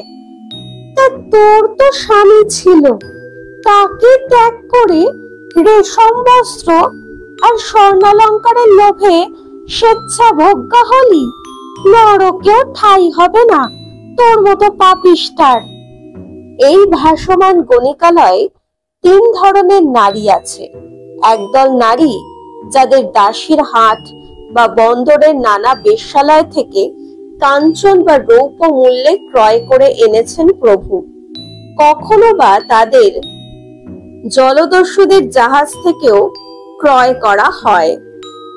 এরা হলো প্রভু স্বয়ম্ভুনাথের ব্যক্তিগত সম্পত্তি। তাদের ভরণ পোষণের বিনিময়ে তাদের মাধ্যমে অর্জিত অর্থের সবটুকুই গ্রহণ করেন প্রভু। এই ধরনের গণিকাদের বলা হয় দাসী বা কামদাসী। আর দ্বিতীয় ধরনের সমুদ্র গণিকা হলো তারা যারা প্রভু বা মালিকের সম্পত্তি নয়, স্বেচ্ছায় উঠে এসেছে এই সমুদ্র বেশ্যাদের তরিতে। নাবিকরা তাদের দেহর জন্য যে মূল্য নির্ধারণ করে তা আধা আধি ভাগ হয় বনিতা ও বেশ্যাপতির অধিপতিদের মধ্যে। কামুক নাবিকদের থেকে প্রাপ্ত উপহারও তারা সম্পূর্ণরূপে গ্রহণ করতে পারে, তা তুলে দিতে হয় না প্রভুর হাতে। এরা হলো স্বেচ্ছাভোগ্যা। সর্বশেষ তৃতীয় ধরনের সমুদ্র সুন্দরীরা পালের কাছিওয়ালাদের পত্নী বা উপপত্নী, যাদের বলা হয় মক্ষিকা। মধুরূপী অর্থের গন্ধ পেলে এরা অর্থবান নাবিকদের প্রলুব্ধ করে তাদের শয্যা সঙ্গিনী হয়। তাদের আয়ের 1/3 তুলে দিতে হয় জাহাজের প্রভু বা মালিকদের হাতে। মোটামুটি এই নিয়মই চলে অন্য বেশ্যাপদ গুলোতেও। সেই বারবনিতা কৈকেয়ীকে সমুচিত জবাব দেওয়াতে হেসে উঠল অন্য নারীরা। অপমানিত কৈকেয়ী কক্ষ ত্যাগ করলো। সে চলে যাবার পর সবাই আবার পুরনো আলোচনায় ফিরে এলো। প্রথম গণিকার প্রশ্নের জবাবে ভর্তিকা বলল, শুনেছি আমাদের প্রভুর বিবাহ হয়েছিল। তখন কালিকট বন্দরে ছোট মশলার দোকান ছিল তার। সেই নারী নাকি অসাধারণ সুন্দরী ছিল, কিন্তু মালিকের মন্দ কপাল। এক রাতে মালিকের স্ত্রী তার যাবতীয় টাকা পয়সা হাতিয়ে নিয়ে এক আরব জাহাজে চড়ে বসলো। নারীদের উপর সম্ভবত একটা বিতৃষ্ণা কাজ করে প্রভুর মনের ভেতরে। কথাটা শুনে একজন গণিকা বলল, তবে প্রভুর এত সম্পত্তি ভবিষ্যতে কে ভোগ করবে? তার এই প্রশ্নের উত্তরে বিভিন্ন তর্ক বিতর্ক চলতে লাগলো। উপস্থিত বনিতাদের মধ্যে ছোট্ট মেয়েটা তাদের কথাবার্তা বুঝতে না পেরে শূন্য দৃষ্টিতে চেয়ে রইল। নিজের সম্বন্ধে কিছুই মনে করতে পারছে না সে। তার চোখের সামনে ভেসে উঠছে শুধু জল, শুধু জল। খাঁচাটা সমেত সে ডুবে যাচ্ছে জলে, আবার ভুস করে ভেসে উঠছে। কক্ষ থেকে বেরিয়ে ডেকে গিয়ে স্বয়ম্ভুনাথ দেখতে পেলেন জাহাজের নারী পুরুষদের অনেকেই জড়ো হয়েছে ডেকে। শিম্পাঞ্জিটা কসরত দেখাতে শুরু করেছে। কোনো সময় এক মাস্তুল থেকে অন্য মাস্তুলে ঝাঁপাচ্ছে, আবার কখনো মাস্তুলের আড় কাঠে পা বিধিয়ে মাথা নিচু করে দোল খাচ্ছে। তা দেখে বেশ আমোদ পাচ্ছে নাবিক ও গণিকারা। স্বয়ম্ভুনাথও ওপর দিকে তাকিয়ে দেখতে লাগলেন তার কারসাজি। তারই মধ্যে আকাশের বুকে একবার একটা জিনিস দেখতে পেলেন তিনি। ছোট্ট একখণ্ড কালো মেঘ। এক সময় বিকেল গড়িয়ে অন্ধকার নামলো। ধীরে ধীরে ফাঁকা হতে শুরু করলো ডেক। স্বয়ম্ভুনাথও নিজের কক্ষে ফিরে এলেন। অন্ধকার নামলো সমুদ্রের বুকে, আর তার সঙ্গে সঙ্গে সবার অলক্ষ্যে কিছু একটা ধেয়ে আসতে লাগলো জাহাজের দিকে। প্রতিদিন সূর্যোদয়ের সঙ্গে সঙ্গেই ঘুম ভাঙে স্বয়ম্ভুনাথের। এই দিনও তার ব্যতিক্রম হলো না। কক্ষে যে গোলাকার গবাক্ষ আছে তা দিয়ে বাইরে তাকালেন তিনি। কিন্তু বাইরেটা এখনো এত অন্ধকার কেন? আজ কি সূর্যোদয় হতে বিলম্ব হচ্ছে, নাকি তিনি আগেই উঠে পড়েছেন? ব্যাপারটা ঠিক বুঝতে পারলেন না স্বয়ম্ভুনাথ। অবশ্য কিছুক্ষণের মধ্যে ডেক ছেড়ে বাইরে আসতেই ব্যাপারটা স্পষ্ট হয়ে গেল তার কাছে। গতকাল সূর্যাস্তের আগে তিনি অনেক দূরে যে একখণ্ড মেঘ দেখেছিলেন, তা বাড়তে বাড়তে কালো চাদোয়ার মতো সারা আকাশকে গ্রাস করে নিয়েছে। সূর্যদেব তার আড়াল থেকে উকি দিতে পারছেন না। আর এর কিছুক্ষণের মধ্যেই মুষলধারে বৃষ্টি শুরু হলো, আকাশ ভাঙা বৃষ্টি। স্বয়ম্ভূনাথ ভেবেছিলেন ব্যাপারটা হয়তো সাময়িক, কিছুক্ষণের মধ্যেই বৃষ্টি থেমে যাবে। কিন্তু বেলা যত বাড়তে লাগলো তার সঙ্গে বৃষ্টিও বেড়ে চলল। কাঠের বালতিতে জল ছাঁচতে শুরু করলো মাল্লারা। আর এরপরেই শুরু হলো সত্যিকারের বিপদ। বর্ষণের সঙ্গে সঙ্গে তীব্র বাতাস বইতে শুরু হলো সামুদ্রিক ঝড়। স্বয়ম্ভূনাথ আর নাখোদার নির্দেশে জাহাজের পাল গুটিয়ে ফেলা হলো, যাতে বাতাস জাহাজটাকে বিপথে নিয়ে যেতে না পারে। কিন্তু তাতে কাজের কাজ তেমন কিছু হলো না। বাতাস ঠেলতে শুরু করলো ময়ূরপঙ্খীকে, প্রচন্ড দুলতে শুরু করলো জাহাজটা। এমন দুলুনি যে মাস্তুলের ওপর যে দিগদর্শী বসেছিল তাকে নিচে নেমে আসতে হলো। ধীরে ধীরে এবার আতঙ্ক শুরু হলো গণিকাদের মধ্যে, আর তা সংক্রমিত হলো কিছু মাল্লাদের মধ্যেও। প্রবল বর্ষণ আর বাতাসের মধ্যেই দলে দলে ডেকে বেরিয়ে আসতে লাগলো তারা। কিন্তু বাইরের পরিবেশ দেখে তারা আরো আতঙ্কিত হয়ে উঠল। এরপর সমুদ্রের কালো জলও ফুঁসে উঠতে লাগলো। ঢেউগুলো কাল নাগিনীর মতো ফনা তুলে ছোবল দিতে শুরু করলো জাহাজের গায়ে। গণিকার দল আতঙ্কে কাঁদতে শুরু করলো এবার।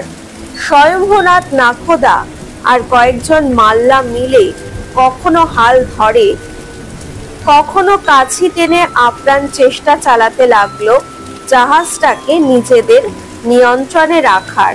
কিন্তু সেই চেষ্টা ফলপ্রসূ হলো না। ক্রমশ জাহাজটা নিয়ন্ত্রণের বাইরে চলে গেল। উত্তাল সমুদ্র যেন লোফালোফি খেলা শুরু করলো ময়ূরপঙ্খীটাকে নিয়ে। সমুদ্র জীবনে বহু তুফান দেখেছেন স্বয়ম্ভূনাথ, কিন্তু তিনি এমন দুর্যোগের মুখোমুখি কোনো দিনও হননি। আরো ফুঁসে উঠতে লাগলো সমুদ্রের জল। এবার সে নিচ থেকে অজগর সাপের মতো উঠে এসে আছড়ে পড়তে লাগলো ডেকের উপর। সেই জলোচ্ছ্বাসের আঘাতে ছিটকে পড়তে লাগলো ডেকে সাজিয়ে রাখা কাঠের পিপে সহ অন্য সব জিনিস। অজগরের মতো ঢেউগুলো এবার যেন জাহাজটাকে সমুদ্রের জলের নিচে টেনে নিয়ে যাবার প্রস্তুতি শুরু করলো। প্রচন্ড এক অরাজক পরিস্থিতি সৃষ্টি হলো ডেকে। আতঙ্কিত গণিকার দল এদিক ওদিক ছোটাছুটি শুরু করলো, আর তার সঙ্গে শুরু হলো মাল্লাদের চিৎকার।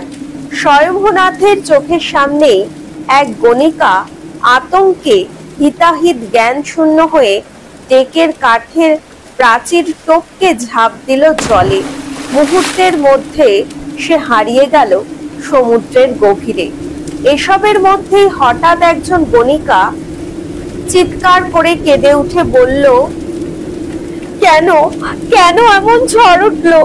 কেন কেন আমরা ডুবে যাচ্ছি? তার কথার প্রত্যুত্তরে অপর এক নারী কণ্ঠ চিৎকার করে উঠল, নিশ্চয়ই নিশ্চয়ই এই মেয়েটার জন্য। স্বয়ম্ভূনাথ তাকিয়ে দেখতে পেলেন গণিকা কৈকেয়ীকে। অন্যরাও ফিরে তাকালো তার দিকে। কৈকেয়ী তারপর বলে উঠল, আকাশে তো মেঘ ছিল না, তবে হঠাৎ তুফান উঠল কেন? নিশ্চয়ই ওই মেয়েটার জন্য। আসলে ও সমুদ্র শয়তান, মেয়ের রূপ ধরে এসেছে। বাদরটাও অদ্ভুত বাদরী, শয়তানের অনুচর। নইলে ওরা ভাসতে ভাসতে এলো কোথা থেকে? কিভাবে এলো ওরা? ওদের জন্যই তীরের কাছাকাছি এসে ডুবতে বসেছি আমরা। এই জাহাজ সমুদ্রের নিচে টেনে নিয়ে যাবার জন্যই ও জল থেকে জাহাজে উঠে এসেছে। ও আমাদের সবাইকে মারবে। সত্যি তো, বাচ্চা মেয়েটা ওভাবে কোথা থেকে ভেসে এলো? তার কোনো উত্তর মেলেনি। তাছাড়া সমুদ্র তো শান্তই ছিল এতদিন। ঝড়ের কোনো পূর্বাভাসই ছিল না। মেয়েটাকে জল থেকে তোলার পরই তো এই দুর্যোগ নেমে এলো। মুহূর্তের মধ্যেই ব্যাপারটা সংক্রামিত হলো কুসংস্কারগ্রস্ত নাবিকদের মধ্যে। একজন বলে উঠল, তাহলে ওদের এখনই জলে ছুঁড়ে ফেলো। অন্যরাও সমস্বরে বলে উঠল, ফেলে দাও জলে ফেলে দাও ওদের। সবাই তাদের জলে ফেলে দেবার জন্য ক্ষিপ্ত হয়ে উঠল। নাখোদা বা ক্যাপ্টেন আর স্বয়ম্ভনাথ বুঝতে পারলেন মাল্লা নাবিকদের বুঝিয়ে কোনো লাভ হবে না। মৃত্যু ভয়ে তারা এতটাই ক্ষিপ্ত হয়ে উঠেছে যে তাদের বাধা দিতে গেলে তারা হয়তো ক্যাপ্টেন আর স্বয়ম্ভনাথকেই উত্তাল সমুদ্রে ছুঁড়ে ফেলবে। ইতিপূর্বে এমন নানা ঘটনার কথা শোনা গেছে। ক্রুদ্ধ নাবিকদের হাতে নিহত হয়েছেন ক্যাপ্টেন বা জাহাজের প্রভু। কাজেই তারা নাবিকদের বাধা দান করা সমীচীন বোধ করলেন না। নাবিকদের দল ছুটল খোলের ভিতর থেকে মেয়েটাকে বার করে আনার জন্য। কিছুক্ষণের মধ্যেই মেয়েটাকে বের করে আনলো তারা। ভয়ে ফ্যাকাশে হয়ে গেছে মেয়েটার মুখ। জাহাজটা এখন দুলতে দুলতে উল্কার গতিতে ছুটতে শুরু করেছে দিক চিহ্নহীন সমুদ্রে।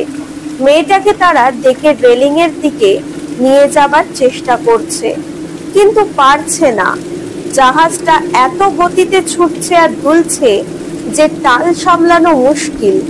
অসতর্ক হলে নিজেদেরই সমুদ্রে ছিটকে পড়ার সম্ভাবনা। মেয়েটাকে একলা টেনে আনতে দেখে একজন বলল, ওর অনুচর বাদরিটা কই? ওকেও তো জলে ফেলতে হবে। তার কথার প্রত্যুত্তরে অন্য একজন নাবিক বলল, সে শয়তানিটা ওর দেখো মাস্তুলের মাথায় বসে আছে। মেয়েটাকে জলে ফেললে নিশ্চয়ই সেও জলে ঝাঁপ দেবে। তাড়াতাড়ি ওকে জলে ফেলো, তাড়াতাড়ি তাড়াতাড়ি। দ্বিতীয় লোকটার কথা কানে যেতে স্বয়ম্ভনাথ আর ক্যাপ্টেন তাকালেন মাস্তুলের দিকে। জাহাজটার দুলনির সঙ্গে সঙ্গে বিশাল মাস্তুলটাও ঠিক দোলকের মতো দুলছে। মনে হচ্ছে প্রবল ঝড়ের দাপটে এই বুঝি সেটা মরমর করে ভেঙে পড়বে। আর প্রবল ঝঞ্ঝার মধ্যেও দু পায়ে মাস্তুলটা আঁকড়ে তার মাথায় বসে আছে প্রাণীটা। চিৎকার করছে সে, যদিও এতক্ষণ তার শব্দ লোকজনের চিৎকার চেঁচামেচি আর ঝড়ের শব্দের জন্য কানে পৌঁছায়নি। স্বয়ম্ভনাথের যেন মনে হলো শিম্পাঞ্জিটা মানুষের মতোই হাত দিয়ে সমুদ্রে কি যেন একটা জিনিস নিচের ডেকে দাঁড়িয়ে থাকা লোকেদের দেখাবার জন্য আপ্রাণ চেষ্টা চালাচ্ছে। একই কথা মনে হলো ক্যাপ্টেনেরও। তারা তাকালেন সমুদ্রের দিকে এবং তাদের চোখে ধরা দিল ব্যাপারটা। কিছুটা দূরেই সমুদ্রের ভিতর থেকে মাথা তুলে দাঁড়িয়ে আছে কোনো মহা দানবীয় কচ্ছপের পিঠের মতো দেখতে একটা বস্তু। সমুদ্রের উত্তাল জলরাশি তার উপর আছড়ে পড়ে তার চারপাশে প্রবল ঘূর্ণির সৃষ্টি করেছে। মৃচ্ছকটিক উল্কার গতিতে এগিয়ে চলেছে সেই দিকেই। ডুবো পাহাড় এবার কি ঘটতে চলেছে তা বুঝতে অসুবিধা হলো না তাদের দুজনের। আর কিছুক্ষণের মধ্যেই ওই নীল ঘূর্ণি জাহাজটাকে তুলে নিয়ে আছড়ে ফেলবে পাহাড়টার গায়ে। মুহূর্তের মধ্যে চূর্ণ বিচূর্ণ হয়ে যাবে জাহাজটা। মৃচ্ছকটিককে বাঁচানোর জন্য শেষ একটা চিৎকার করলেন স্বয়ম্ভনাথ আর ক্যাপ্টেন, বাঁদিকে হাল মারো সবাই, বাঁদিকে হাল মারো। সৌভাগ্যবশত এই দুর্যোগের মধ্যেও হালিরা তখনও হাল ধরে বসেছিল। স্বয়ম্ভনাথ আর ক্যাপ্টেনের চিৎকার তাদের কানে গেল। এই সামান্য কয়েক মুহূর্তের ব্যবধানে উল্কার গতিতে ছুটে চলা জাহাজটা মৃত্যু ঘূর্ণির কাছাকাছি পৌঁছে গেছে। তাদের চিৎকার কানে যাওয়ার সঙ্গে সঙ্গেই হালিরা হাল ঘোরালো। একসঙ্গে অনেকগুলো হাল ঘোরানোতে জাহাজটা বাঁদিকে একেবারে কাত হয়ে গেল। ডেকে যা যা ছিল সবকিছু ছিটকে পড়লো জলে। কয়েক মুহূর্তের জন্য যেন মনে হলো যে বাঁদিকে কাত হয়ে হয়ে সোজা পাতাল প্রবেশ করছে জাহাজটা। কয়েকজন হতভাগ্য গণিকা আগাম আঁচ করতে পারেনি ব্যাপারটা। ডেক থেকে তারা ছিটকে পড়ল সমুদ্রের জলে।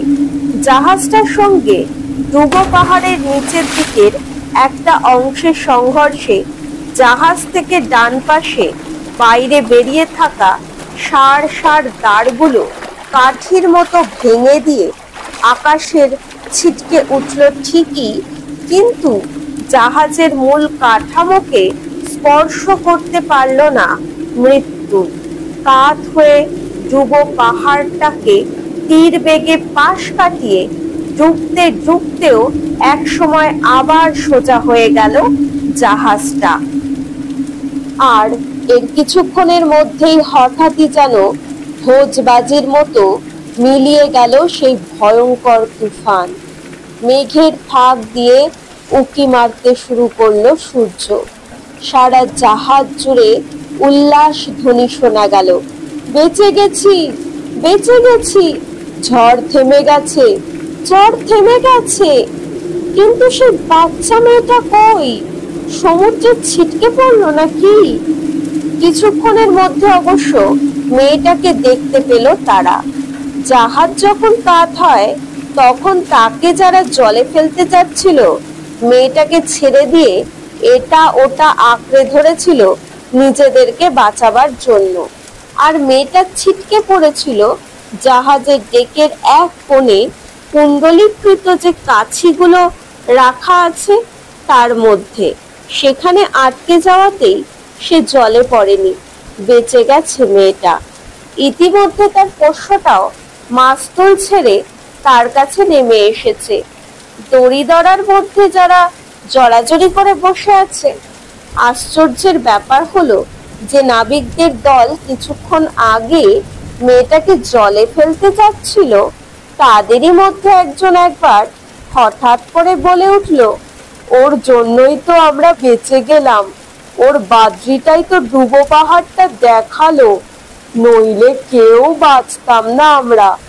সমুদ্র দেবতা আমাদের রক্ষা করার জন্যই ওদের পাঠিয়েছিলেন।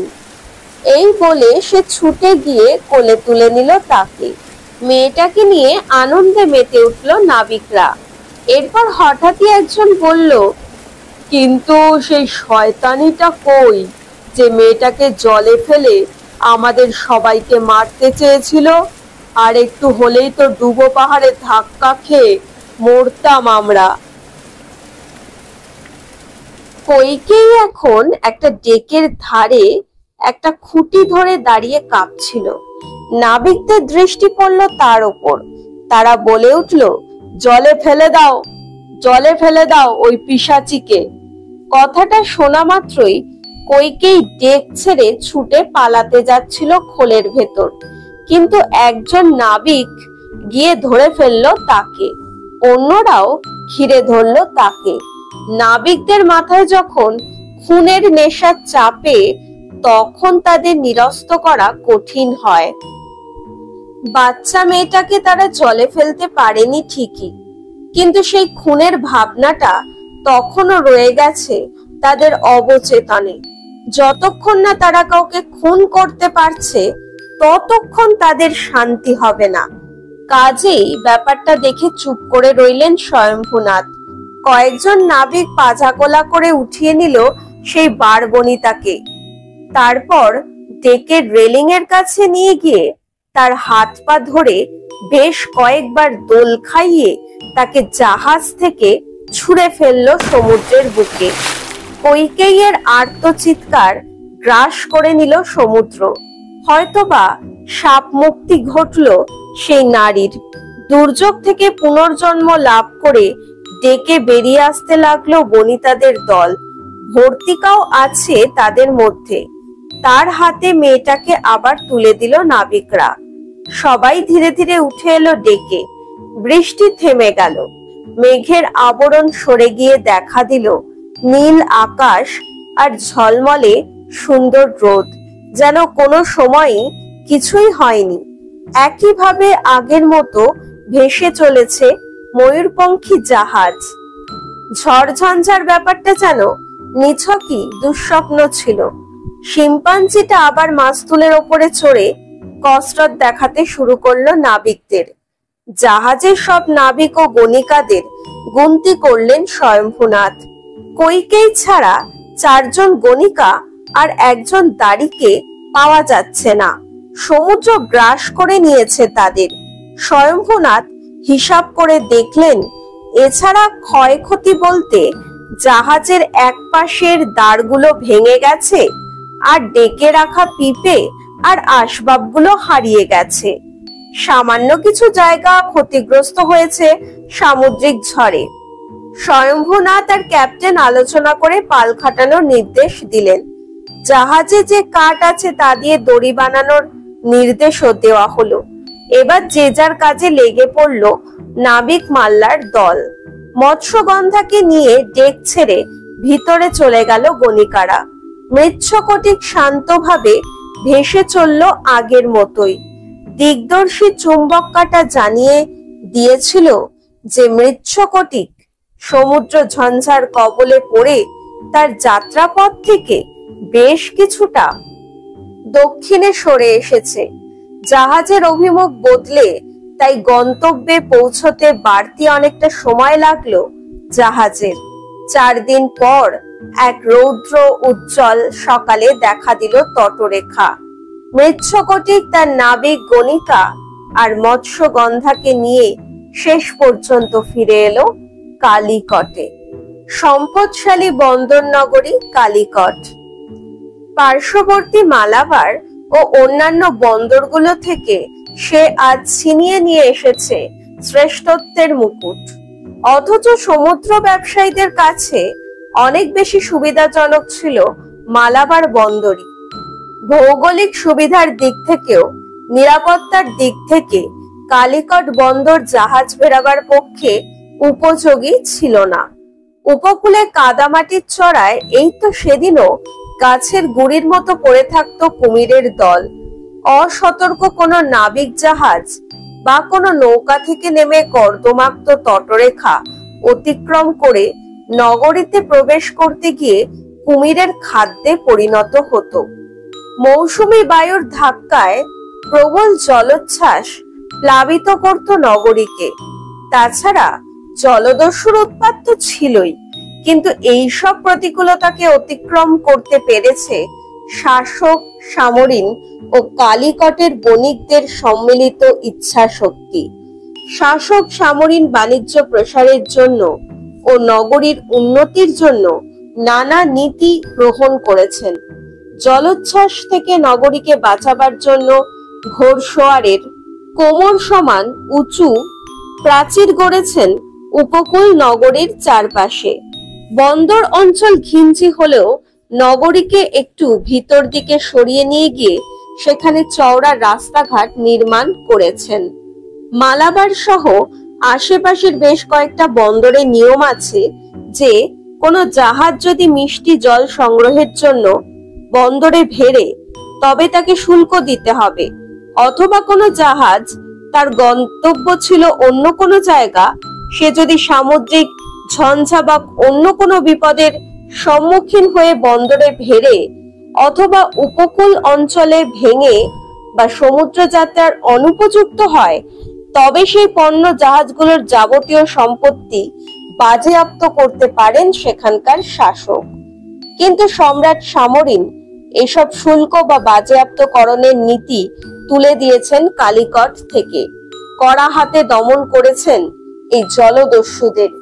উপকূল অঞ্চলে কোনো নৌকা বা জাহাজের বিরুদ্ধে জলদস্যুতার অভিযোগ প্রমাণিত হলেই তৎক্ষণাৎ তাদের শুলে চড়ানো হয়। একই নিয়ম প্রযোজ্য বন্দর অঞ্চলে চুরি ছিনতাইয়ের ক্ষেত্রেও। অপরাধী হিন্দু, নায়ার, ইসলাম আরব, কনফুসিয়াস চীনা, পাহাড়ি বৌদ্ধ বা শ্বেতাঙ্গ খ্রিস্ট ধর্মাবলম্বী যে জাত, ধর্ম বা বর্ণের মানুষই হোক না কেন, চুরি বা লুণ্ঠনের সাজা হলো মৃত্যুদণ্ড। শুল্ক, মকুব বা এই ধরনের নিরাপত্তা দেশি বিদেশি বণিকদের আকর্ষণের কেন্দ্রবিন্দু করে তুলেছে এই বন্দরকে। আর কালিকটের ব্যবসায়ীদের উদ্যমের কথা তো বলাই বাহুল্য। প্রচলিত একটা কথাই আছে যে কালিকটের ব্যবসায়ীরা এমন কোনো দিন নেই যেদিন ব্যবসা করে না। বন্দর অঞ্চলে গুদামজাত মশলা, কাপড়, শুকনো ফলের ব্যবসা তো আছেই, আছে মরশুমি নানা জিনিসপত্রের ব্যবসা। এমনকি সেসব ব্যবসা যেদিন থাকে না সেদিন তারা বাড়ির সামনে বা রাজপথের পাশে শামিয়ানা টাঙিয়ে বসে যায় পান বিক্রি করতে। হতদরিদ্র ভিক্ষুক বা মাল্লা থেকে শুরু করে সম্রাট সামরিন পানের খিলিতে সুপারি কুচি ভরে খাবার অভ্যেস এই নগরীর প্রত্যেক মানুষের। স্বয়ম্ভূনাথও তার ব্যতিক্রম নন। অবসরে পান বিক্রি করা ব্যবসায়ীদের মধ্যে এমন অনেকেই আছেন যাদের বৈভব বলতে গেলে সম্রাট সামরিনের কাছাকাছি, কিন্তু তাদের শামিয়ানার নিচে বসে পান বিক্রি করতে আত্মসম্মানে বাধে না, কারণ তাদের কাছে সবচেয়ে সম্মানের কাজ হলো ব্যবসা। তা সে সামান্য পান বিক্রি হোক অথবা স্বয়ম্ভূনাথের মতো রূপাজীবীদের ব্যবসায়ী হোক না কেন, যে কারণে স্বয়ম্ভূনাথও সম্মানের আসনে আসীন। অন্য বড় ব্যবসায়ীদের মতো তাকেও যথেষ্ট সম্মান দেন সম্রাট সামরিন, কারণ স্বয়ম্ভূনাথ একজন বড় ব্যবসায়ী। রাজা সামরিন জানেন যে অন্য সব বন্দরকে পিছনে ফেলে কালিকট নগর বন্দরের উৎকর্ষতার ভিত্তি হলো ব্যবসায়ীরা। যদিও হিন্দু ব্যবসায়ীর সংখ্যা নগণ্য, স্বয়ম্ভূনাথের মতো দু চারজন বড় ব্যবসায়ী হিন্দু হলেও অধিকাংশ বড় ব্যবসায়ী হলেন ইসলাম ধর্মাবলম্বী আরব জনগোষ্ঠীর লোক। তারাই কালিকট বন্দরের অর্থনৈতিক সমৃদ্ধির মূল কারণ। যেজন্যই পর্তুগিজ অ্যাডমিরাল ভাস্কো যখন প্রথমবার কালিকটে এসে এই বন্দরে ঘাঁটি গাড়ার চেষ্টা করেছিলেন, তখন আরবদের আপত্তিতেই তাকে কালিকট ছাড়ার নির্দেশ দেন সম্রাট সামরিন। অবশ্য ভাস্কো আর তার লোকজন সামরিনের কাছে নিজেদের বণিক ধর্ম প্রচারকের পাশাপাশি মাঝদরিয়া জলদস্যু বলেও প্রচার করেছিল কালিকটবাসী নাবিকদের ভয় দেখাবার জন্য। সেটাও অবশ্য কালিকট থেকে পর্তুগিজদের বিতাড়নের আরেকটা বড় কারণ। জলদস্যুদের কোনো স্থান নেই কালিকটে। তবে গতবার আরব বণিকদের বিরোধিতার ব্যাপারটা সম্যক জানা আছে পর্তুগিজ ভাস্কোর, তাই তার জাত ক্রোধ আছে আরবদের প্রতি। স্বয়ম্ভূনাথ যদি হিন্দু না হয়ে আরব হতেন তবে তার মৃচ্ছকটিককে মাঝ সমুদ্রে ডুবিয়ে দিতেন ভাস্কো। স্বয়ম্ভূনাথের গণিকাপোতের সঙ্গে ভাস্কোর রণতরীর প্রথম সাক্ষাতের পর যে কারণে পর্তুগিজরা প্রথমেই জানতে চেয়েছিল যে এই বেশ্যাপোতের মালিক আরব নাকি হিন্দু। বন্দর বা নগরীর বেশ্যাপতিদের বেশ খাতির করেন সামরিন বা নগরবাসীরা। তার কারণ শুধু এই নয় যে এইসব গণিকালয়গুলো নাগরিকদের মনোরঞ্জন ঘটায়, নাগরিকদের তৃপ্তি দান করে। সেই জন্য নগরীতে গণিকাপল্লী থাকলে নগরীর সম্ভ্রান্ত অথবা গৃহস্থ নারীরা পুরুষের কাম লালসার শিকার হয় না বলেই সম্রাট সামরিন ও নগরবাসীর ধারণা। বহু দেশের বহু জাতের মানুষ আছে এই বন্দর নগরী কালিকটে। দীর্ঘদিন ধরে সমুদ্র যাত্রার কারণে তাদের অনেকেই নারী সঙ্গ থেকে বঞ্চিত থাকে, কিন্তু তারাও তো রক্ত মাংসের মানুষ। যৌনতা তো নারী পুরুষ নির্বিশেষে জীবনের অবিচ্ছেদ্য অংশ। তাদের দেহের তৃষ্ণা মেটায় সমুদ্র সংলগ্ন কালিকট নগরের বন্দর সুন্দরীরা। শুধু নারীরাই নয়, ব্রাহ্মণ ও উচ্চবর্ণের কিছু মানুষেরা উপযুক্ত প্রণামী পেলে নারীদেরও কাম তৃষ্ণা মেটায়। তবে সে নারীকে হতে হবে তার সমগোত্রীয়। সম্রাটের আসনে যিনি অধিষ্ঠিত হন তিনি পুরুষ হলেও মাতৃতান্ত্রিক সমাজ ব্যবস্থা প্রচলিত কালিকটে। নারীরা সম্পত্তির মালিক হন।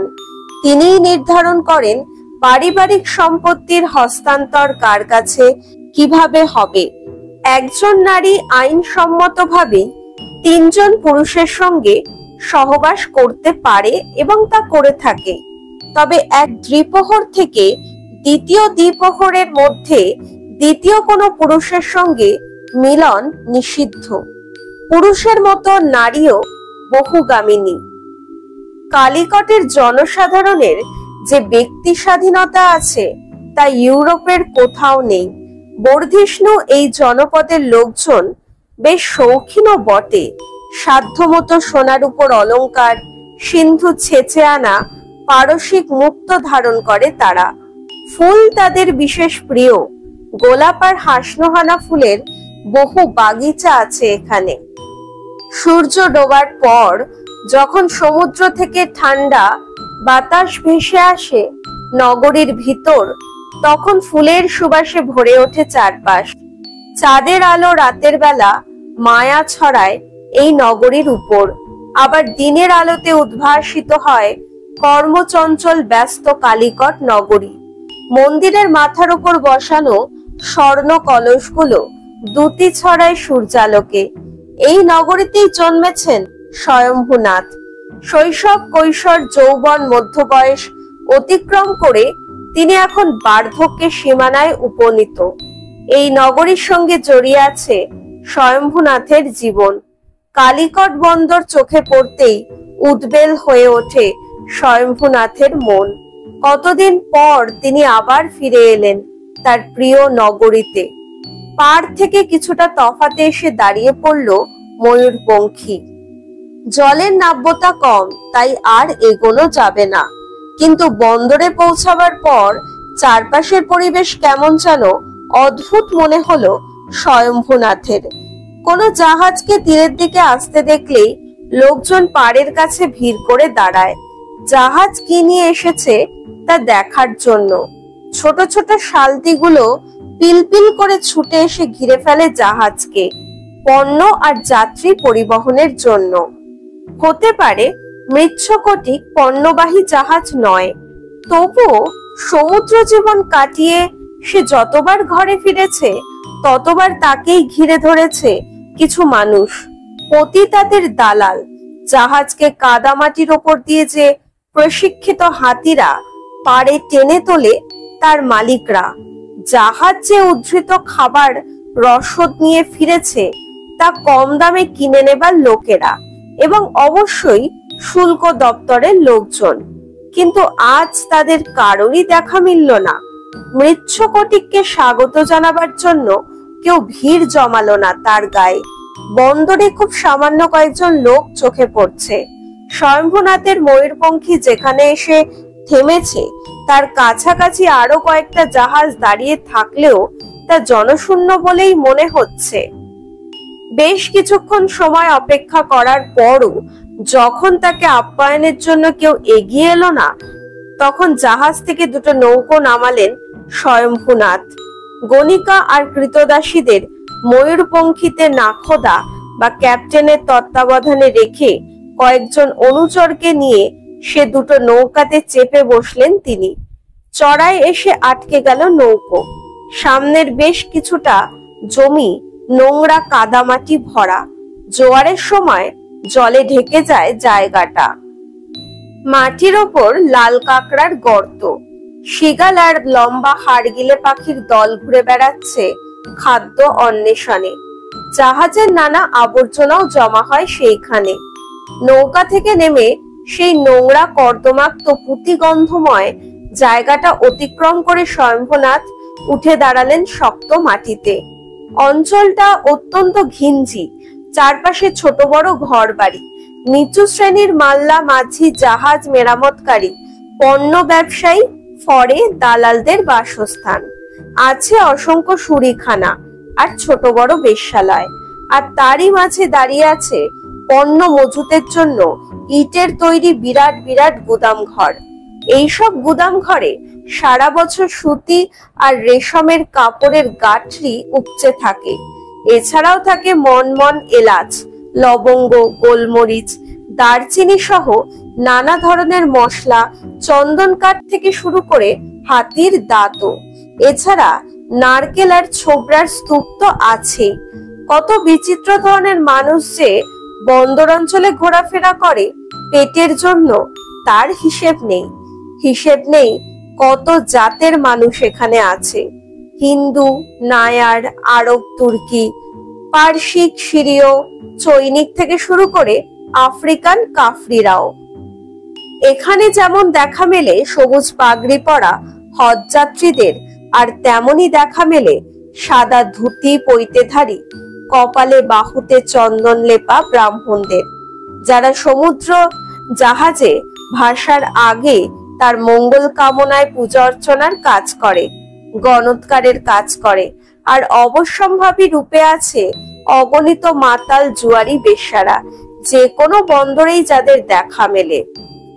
বন্দরের বাইরের অংশে কোনো মানুষজন না থাকলেও ঘিঞ্জি অঞ্চলটার ভিতরে ঢুকতেই লোকজনের ভিড় দেখতে পেলেন স্বয়ম্ভুনাথ। স্থানে স্থানে উত্তেজিতভাবে জটলা করছে তারা। তিনি তার ডেরার পথ ধরতে যাচ্ছিলেন, কিন্তু তাকে দেখতে পেয়ে পরিচিত এক ব্রাহ্মণ এগিয়ে এসে দাঁড়ালেন তার সামনে। মৃচ্ছকটিক সমুদ্রে যাত্রা করার আগে এই ব্রাহ্মণই পুজো অর্চনা করেছিলেন। স্বয়ম্ভুনাথ ভেবেছিলেন যে ব্রাহ্মণ হয়তো জানতে চাইবেন তার জাহাজ কোনো ম্লেচ্ছ দেশে গেছিল কিনা।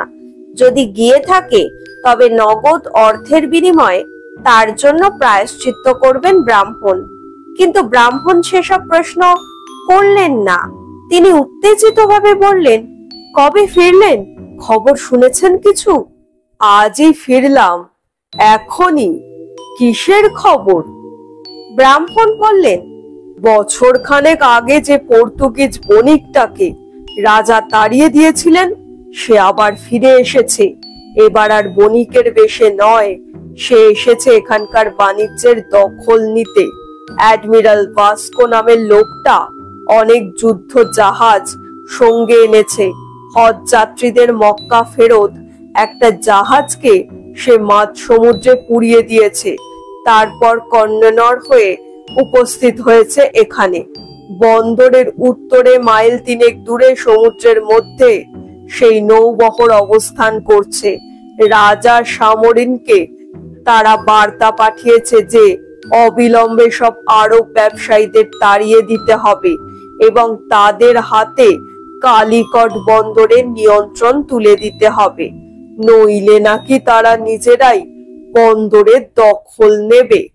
ভাস্কো যেদিন হজ যাত্রীদের জাহাজটা ধ্বংস করেছিলেন, তার 3 দিনের মাথায় সেই বাচ্চা মেয়েটাকে উদ্ধার করেছিলেন স্বয়ম্ভুনাথ।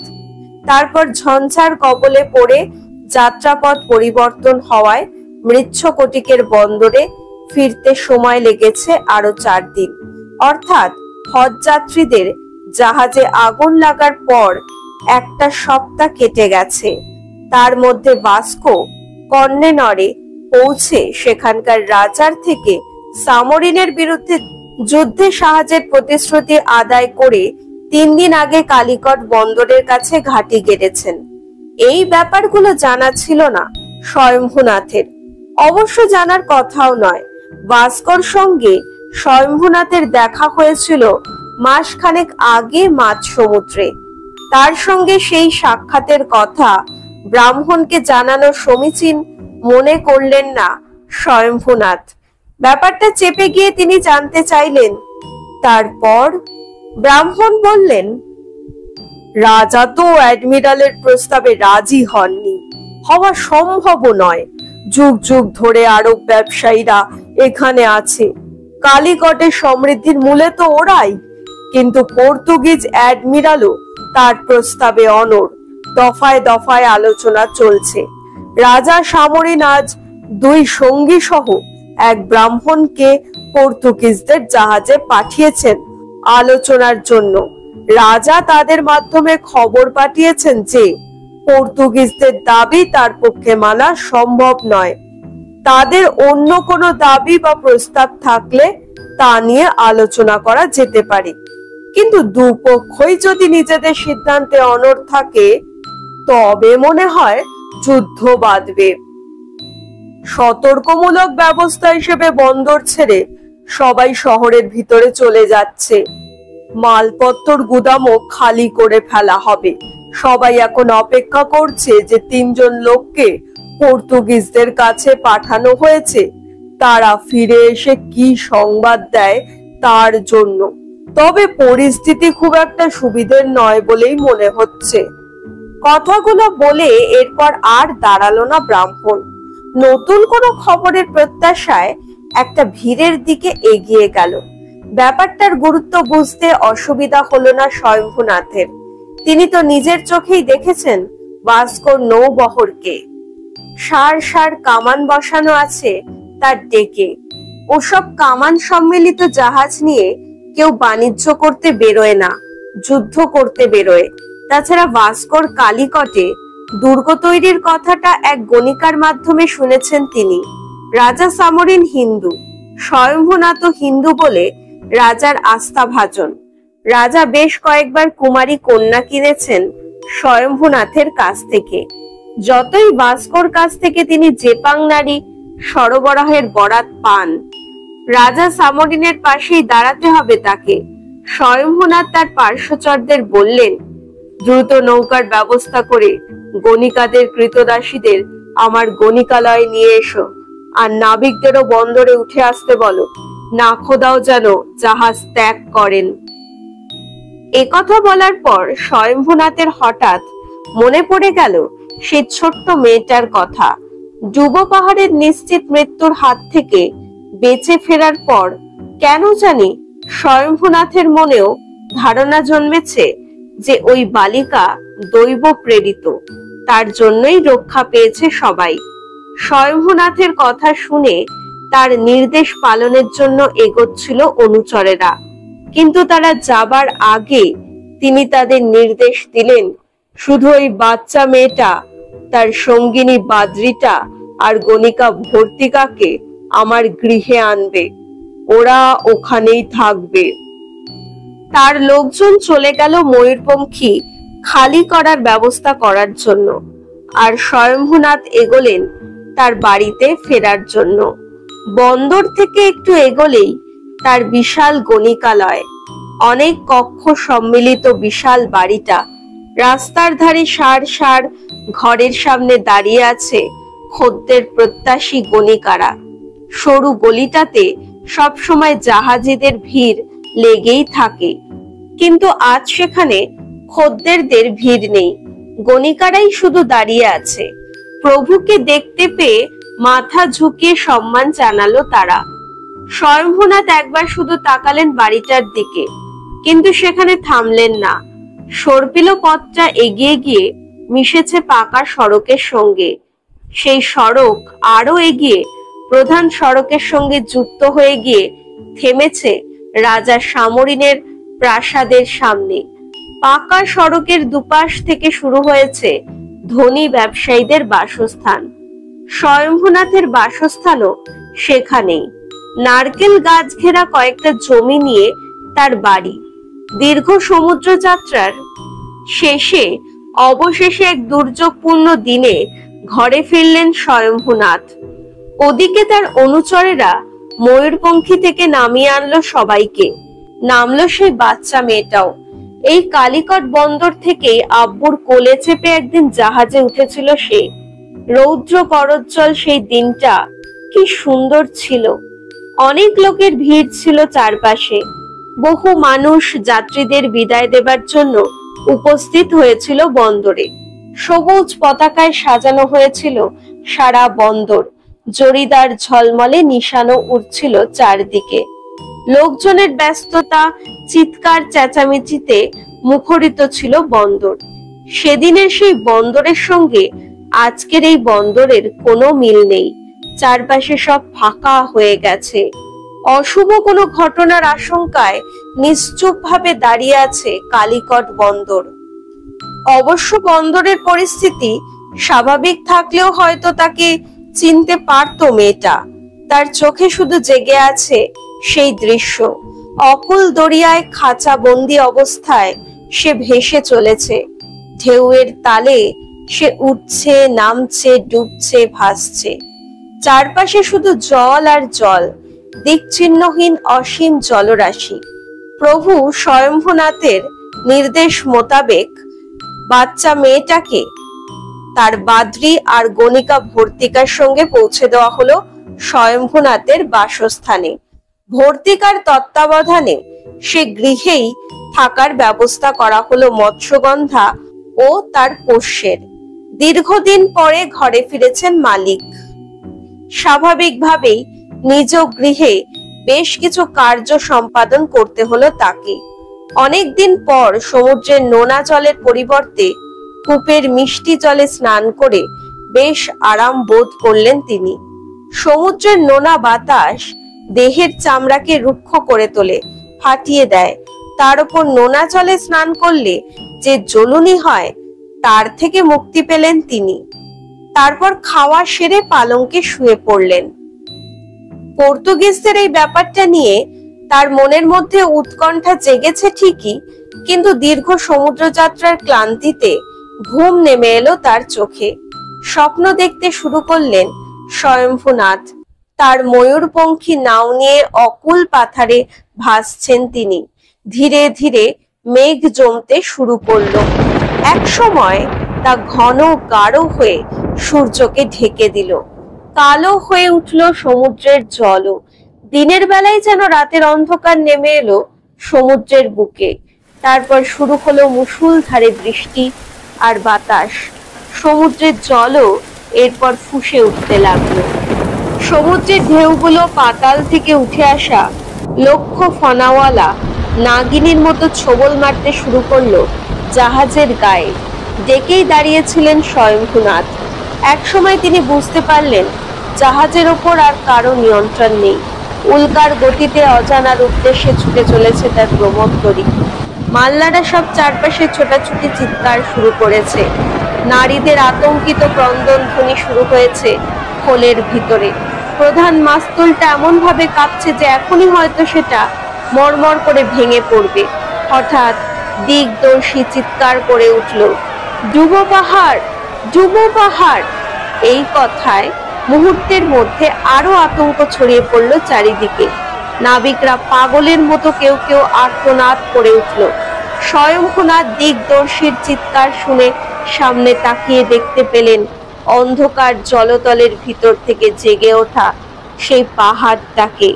সমুদ্রের জল ঘূর্ণির সৃষ্টি করেছে তার চারপাশে, আর সেদিকেই বিদ্যুৎ গতিতে ছুটে চলেছে ময়ূরপঙ্খী। স্বয়ম্ভুনাথ চিৎকার করে উঠলেন, বামে হাল মারো, হাল মারো। কিন্তু তার কণ্ঠস্বর চাপা পড়ে গেল সমুদ্র গর্জনে। ডুবো পাহাড়ের ঘূর্ণির মধ্যে এসে পড়ল জাহাজটা। আর কয়েক মুহূর্ত মাত্র, আর তারপরেই ডুবো পাহাড়ে ধাক্কা খেয়ে চূর্ণ বিচূর্ণ হয়ে যাবে ময়ূরপঙ্খী। জাহাজের সমস্ত মানুষ ব্যাপারটা বুঝতে পেরে একযোগে চিৎকার করে উঠল। চিৎকার করে উঠলেন স্বয়ম্ভুনাথ। আর বুঝি শেষ রক্ষা হলো না। আর মাত্র কয়েক কাছি ব্যবধান ডুবো পাহাড়ের সঙ্গে জাহাজটার। ঠিক এই পর্যন্ত স্বপ্নটা দেখে ঘুম ভেঙে গেল স্বয়ম্ভুনাথের। বিছানায় উঠে বসলেন তিনি। তার কানে তখনও বেজে চলেছে নাবিকদের চিৎকার চেঁচামেচির শব্দ। স্বয়ম্ভুনাথের ধাতস্থ হতে বেশ কিছুটা সময় লাগলো। তারপর তিনি বুঝতে পারলেন তিনি স্বপ্নই দেখছিলেন, কিন্তু উন্মুক্ত গবাক্ষ দিয়ে বাইরের রাস্তার দিক থেকে সত্যি যেন একটা শোরগোলের শব্দ ভেসে আসছে। একজন ভৃত্য স্বয়ম্ভুনাথের কক্ষে প্রবেশ করেছে। স্বপ্নের মধ্যে জাহাজ ডুবো পাহাড়ে আছড়ে পড়তে দেখে স্বয়ম্ভুনাথ আতঙ্কে যে চিৎকার করে উঠেছিলেন ঘুমের ঘোরে, তা কানে যাওয়াতেই লোকটা কক্ষে প্রবেশ করেছে। স্বয়ম্ভুনাথ জানতে চাইলেন বাইরেও কিসের শব্দ। ভৃত্য বলল, মালিক, বন্দরে মনে হয় কিছু একটা ঘটেছে। ওদিক থেকে সব লোকজন নগরীর ভেতরে প্রবেশ করছে। কথাটা শোনা মাত্রই শয্যা ত্যাগ করলেন স্বয়ম্ভুনাথ। আবার তারপর কিছুক্ষণের মধ্যেই একটা ঘোড়ায় চেপে রাজপথে এসে দাঁড়ালেন তিনি। সত্যি বন্দরের দিক থেকে দলে দলে মানুষ নগরীর অভ্যন্তরে এগোচ্ছে নিরাপদ আশ্রয়ের খোঁজে। আরব, আফ্রিকান, পারসিক, চৈনিক, নানা ধরনের নানা জাতের মানুষ পালাচ্ছে শহরের দিকে। স্বয়ম্ভূনাথ একজনকে জিজ্ঞেস করলেন, ব্যাপারটা কি ঘটেছে? সে জবাব দিল, শুনেছেন নিশ্চয়ই যে রাজা সামরিন পর্তুগিজদের সঙ্গে আলোচনার জন্য পুত্র সহ এক ব্রাহ্মণকে অপর এক ব্যক্তিকে তাদের জাহাজে পাঠিয়েছিলেন, কিন্তু পর্তুগিজ দস্যুরা সামরিনের প্রস্তাব প্রত্যাখ্যান করেছে। ব্রাহ্মণকে তারা মুক্তি দিয়েছে রাজার কাছে এই সংবাদ প্রেরণের জন্য যে আগামীকাল সূর্যাস্তের মধ্যে পর্তুগিজদের দাবি না মানলে তারা কালিকট ধ্বংস করবে। ব্রাহ্মণকে তারা মুক্তি দিলেও রাজপুত্র ও অপর সঙ্গীকে হত্যা করেছে তারা। শুধু তাই নয়, একদল ধীবর সমুদ্রে মাছ ধরতে গেছিল, তাদেরও পর্তুগিজরা হত্যা করেছে। সামরিন কি সিদ্ধান্ত নেবেন তা কারোর জানা নেই। পর্তুগিজরাও হয়তো আজই আক্রমণ করে বসলো বন্দর। কিছুই বিশ্বাস নেই ওদেরকে। ওদের জাহাজগুলো পাক খেতে শুরু করেছে বন্দরে, তাই সবাই বন্দর ছেড়ে পালাচ্ছে। কথাটা শোনার সঙ্গে সঙ্গে স্বয়ম্ভূনাথ ব্যাপারটা চাক্ষুষ করার জন্য অশ্বপৃষ্ঠে এগোলেন বন্দরের দিকে। কিছুক্ষণের মধ্যেই সেই জায়গায় পৌঁছে গেলেন তিনি। এখন বিকেল, সবাই পালিয়েছে, জনশূন্য হয়ে গেছে বন্দর। একটা গুদাম ঘরের আড়াল থেকে তিনি তাকালেন সমুদ্রের দিকে। দেখতে পেলেন পর্তুগিজ জাহাজগুলোকে। পর্তুগিজ নৌবহরের মাঝারি আকৃতির ও জাহাজগুলোকে আগে তিনি দেখেছেন। হাঙরের ঝাঁক যেমন শিকারের সন্ধানে উপকূলে পাক খায়, তেমনি ঝাঁক বেঁধে উপকূলের গা ঘেঁষে পাক খাচ্ছে রণতরীগুলো। তাদের পালগুলোকে সত্যি সমুদ্রের ওপর জেগে থাকা হাঙরের পাখনার মতো দেখাচ্ছে। জাহাজের ডেকে বসানো কামানগুলোর মুখ সব বন্দরের দিকে ফেরানো। ভালো করে সেই রণপথগুলোর দিকে তাকাবার পর তীর ঘেঁষে জাহাজগুলো কেন ঘুরছে তা বুঝতে পারলেন স্বয়ম্ভূনাথ। পর্তুগিজ জাহাজগুলোর প্রত্যেকটার মাস্তুলগুলোর গায়ের আর কাঠ থেকে ঝুলছে মানুষের লাশ। সম্ভবত ওগুলো সেই ধীবরদের দেহই হবে। বন্দর নগরীর মানুষদের ব্যাপারটা দেখবার জন্যই পর্তুগিজদের বিরুদ্ধাচারণ করলে কি ফল হবে তা বোঝানোর জন্যই লাশগুলো ঝুলিয়ে কুলের গা ঘেঁষে পাক খাচ্ছে পর্তুগিজ নৌবহর। কালিকটের বুকে যে চরম দুর্যোগ ঘনিয়ে আসতে চলেছে তা এবার আর অনুমান করতে অসুবিধা হলো না স্বয়ম্ভূনাথের। পরিত্যক্ত বন্দরে নিঃসঙ্গভাবে দাঁড়িয়ে আছে স্বয়ম্ভূনাথের স্বাদের ময়ূরপঙ্খী নাও, আর তার গা ঘেঁষে হাঙরের মতো ঘুরে বেড়াচ্ছে রণপথগুলো। পর্তুগিজরা তার জাহাজটাকে চেনে, হয়তো তাই তারা চট করে ডুবিয়ে দেবে না ময়ূরপঙ্খীকে। কিন্তু স্বয়ম্ভূনাথ মনে মনে ভেবে নিলেন তার নারীদের নিয়ে পরদিন চলে যাবেন বন্দর অঞ্চল ছেড়ে নগরীর ভিতর দিকে। বন্দর থেকে নিজের বাসস্থানে ফিরে এলেন স্বয়ম্ভূনাথ। তার অনুচরদের ডেকে পাঠিয়ে আলোচনায় বসলেন পরের দিন সকালে তার গণিকালয়ের নারীদের শহরের অভ্যন্তরে কোথায় কিভাবে স্থানান্তরিত করা হবে সেই ব্যাপারটা নিয়ে। অন্ধকার নামলো কালিকট বন্দরের বুকে। অন্য দিনের মতো এদিন আর বন্দরে আকাশ প্রদীপ জ্বালানো না কেউ। সার সার সুউচ্চ দণ্ডের মাথায় যে আলোগুলো দেখে জাহাজ নৌকাগুলো বন্দরে অবস্থান বোঝে, নিকষ কালো অন্ধকারে নিমজ্জিত হলো বন্দর। অন্ধকার নামলো সমুদ্রতেও। তবে কেউ কেউ দেখতে পেল অন্ধকারে সমুদ্রের কুল ঘেঁষে সাপদের মতো চোখের মতো ঘুরে বেড়াচ্ছে পর্তুগিজ রণতরীর মশালের আলো। অনুচরদের সঙ্গে আশু কর্তব্য নিয়ে দীর্ঘক্ষণ আলোচনা করলেন স্বয়ম্ভূনাথ। পরদিন নিজেদের দায়িত্ব বুঝে নিয়ে এক সময় চলে গেল তারা। লোকগুলো চলে যাবার পর সামান্য কিছু আহার গ্রহণ করে বিছানায় শুতে যাচ্ছিলেন স্বয়ম্ভূনাথ। পরদিন সূর্যোদয়ের সঙ্গে সঙ্গে তাকে করতে হবে বনিতাদের স্থানান্তকরণের কাজে। বেলা দ্বিপ্রহরের মধ্যে সে কাজ সম্পন্ন করে নিজেও এই গৃহের লোকজনকে নিয়ে চলে যাবেন নগরীর অভ্যন্তরে। এই ব্যবস্থা করা হয়েছে। ঘরের কুলুঙ্গিতে জ্বলতে থাকা বড় প্রদীপটা নিভিয়ে ফেলতে যাচ্ছিলেন তিনি। ঠিক সেই সময় বাইরে রাত্রির নিস্তব্ধতা ভঙ্গ করে স্বয়ম্ভূনাথের কানে এলো অশ্বক্ষুরের শব্দ। সেই শব্দ এসে থামলো বাড়ির সদর দরজার সামনে। এত রাতে আবার কে এলো? কোনো জরুরি প্রয়োজনে তার অনুচররা আবার ফিরে এলো নাকি? না, তারা নয়। এক ভৃত্য এসে খবর দিল, সম্রাট সামরিনের দরবার থেকে তার এক পার্শ্বচর আর কয়েকজন সৈনিক এসেছে আপনার সঙ্গে সাক্ষাতের জন্য। খবরটা পাওয়ার সঙ্গে সঙ্গেই সেই কক্ষ থেকে বাড়ির বাইরে বেরিয়ে এলেন স্বয়ম্ভূনাথ। ফ্যাকাশে চাঁদের আলোতে তার সামান্য অশ্বপৃষ্ঠে সম্রাটের এক ঘনিষ্ঠ পার্শ্বচর কোটকেশ্বর ও একদল অশ্বারোহী সৈনিক। সামরিনের এই পার্শ্বচরের সঙ্গে কিঞ্চিত পরিচয় আছে স্বয়ম্ভূনাথের। যুবা বয়সে এই কোটকেশ্বর তার বিশ্বলয়ের গ্রাহক ছিলেন। তাকে দেখতে পেয়ে স্বয়ম্ভূনাথ বললেন, আসুন, ভেতরে আসুন, আসন গ্রহণ করুন।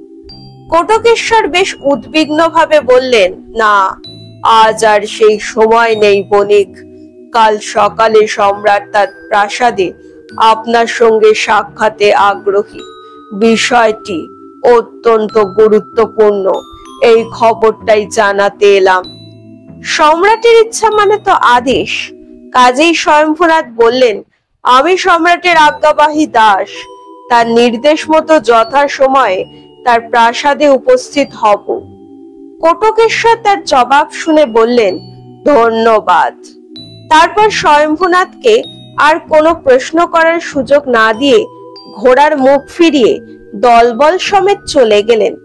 স্বয়ম্ভূনাথ ঘরে ফিরে এসে অনুমান করার চেষ্টা করতে লাগলেন, এই দুর্যোগে সম্রাট সামরিন তার মতো একজন বণিককে হঠাৎ ডেকে পাঠালেন কেন? তাহলে বন্ধুরা, শেষ হলো আজকের প্রথম পর্বটি। কেমন লাগলো আপনাদের? কমেন্ট করে অবশ্যই জানাবেন।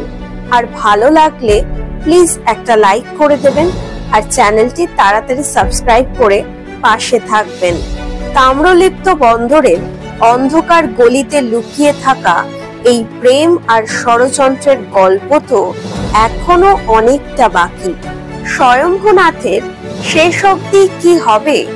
সে কি রাজার তৈরি পরিকল্পনাকে সফল করতে পারবে? সে কি পারবে কালিকট নগরীকে বাঁচাতে? আর মৃচ্ছকটিকের গণিকাদেরই বা কি পরিণতি হবে? আবার কোথায় ভেসে যাবে মৎস্যগন্ধার জীবন? এই সব কিছু জানতে হলে আপনাদেরকে অপেক্ষা করতে হবে গল্পের পরবর্তী পর্বের জন্য। পরবর্তী পর্বটি নিয়ে খুব তাড়াতাড়ি ফিরে আসব। আর পরবর্তী পর্বটি হতে চলেছে আরো বেশি গভীর আর আরো বেশি রহস্যময় ইতিহাস নিয়ে। তাহলে বন্ধুরা, দেখা হচ্ছে পরবর্তী ভিডিওতে বন্দর সুন্দরী গল্পের পরবর্তী পর্বটি নিয়ে। ততক্ষণ সবাই ভালো থাকবেন, সুস্থ থাকবেন।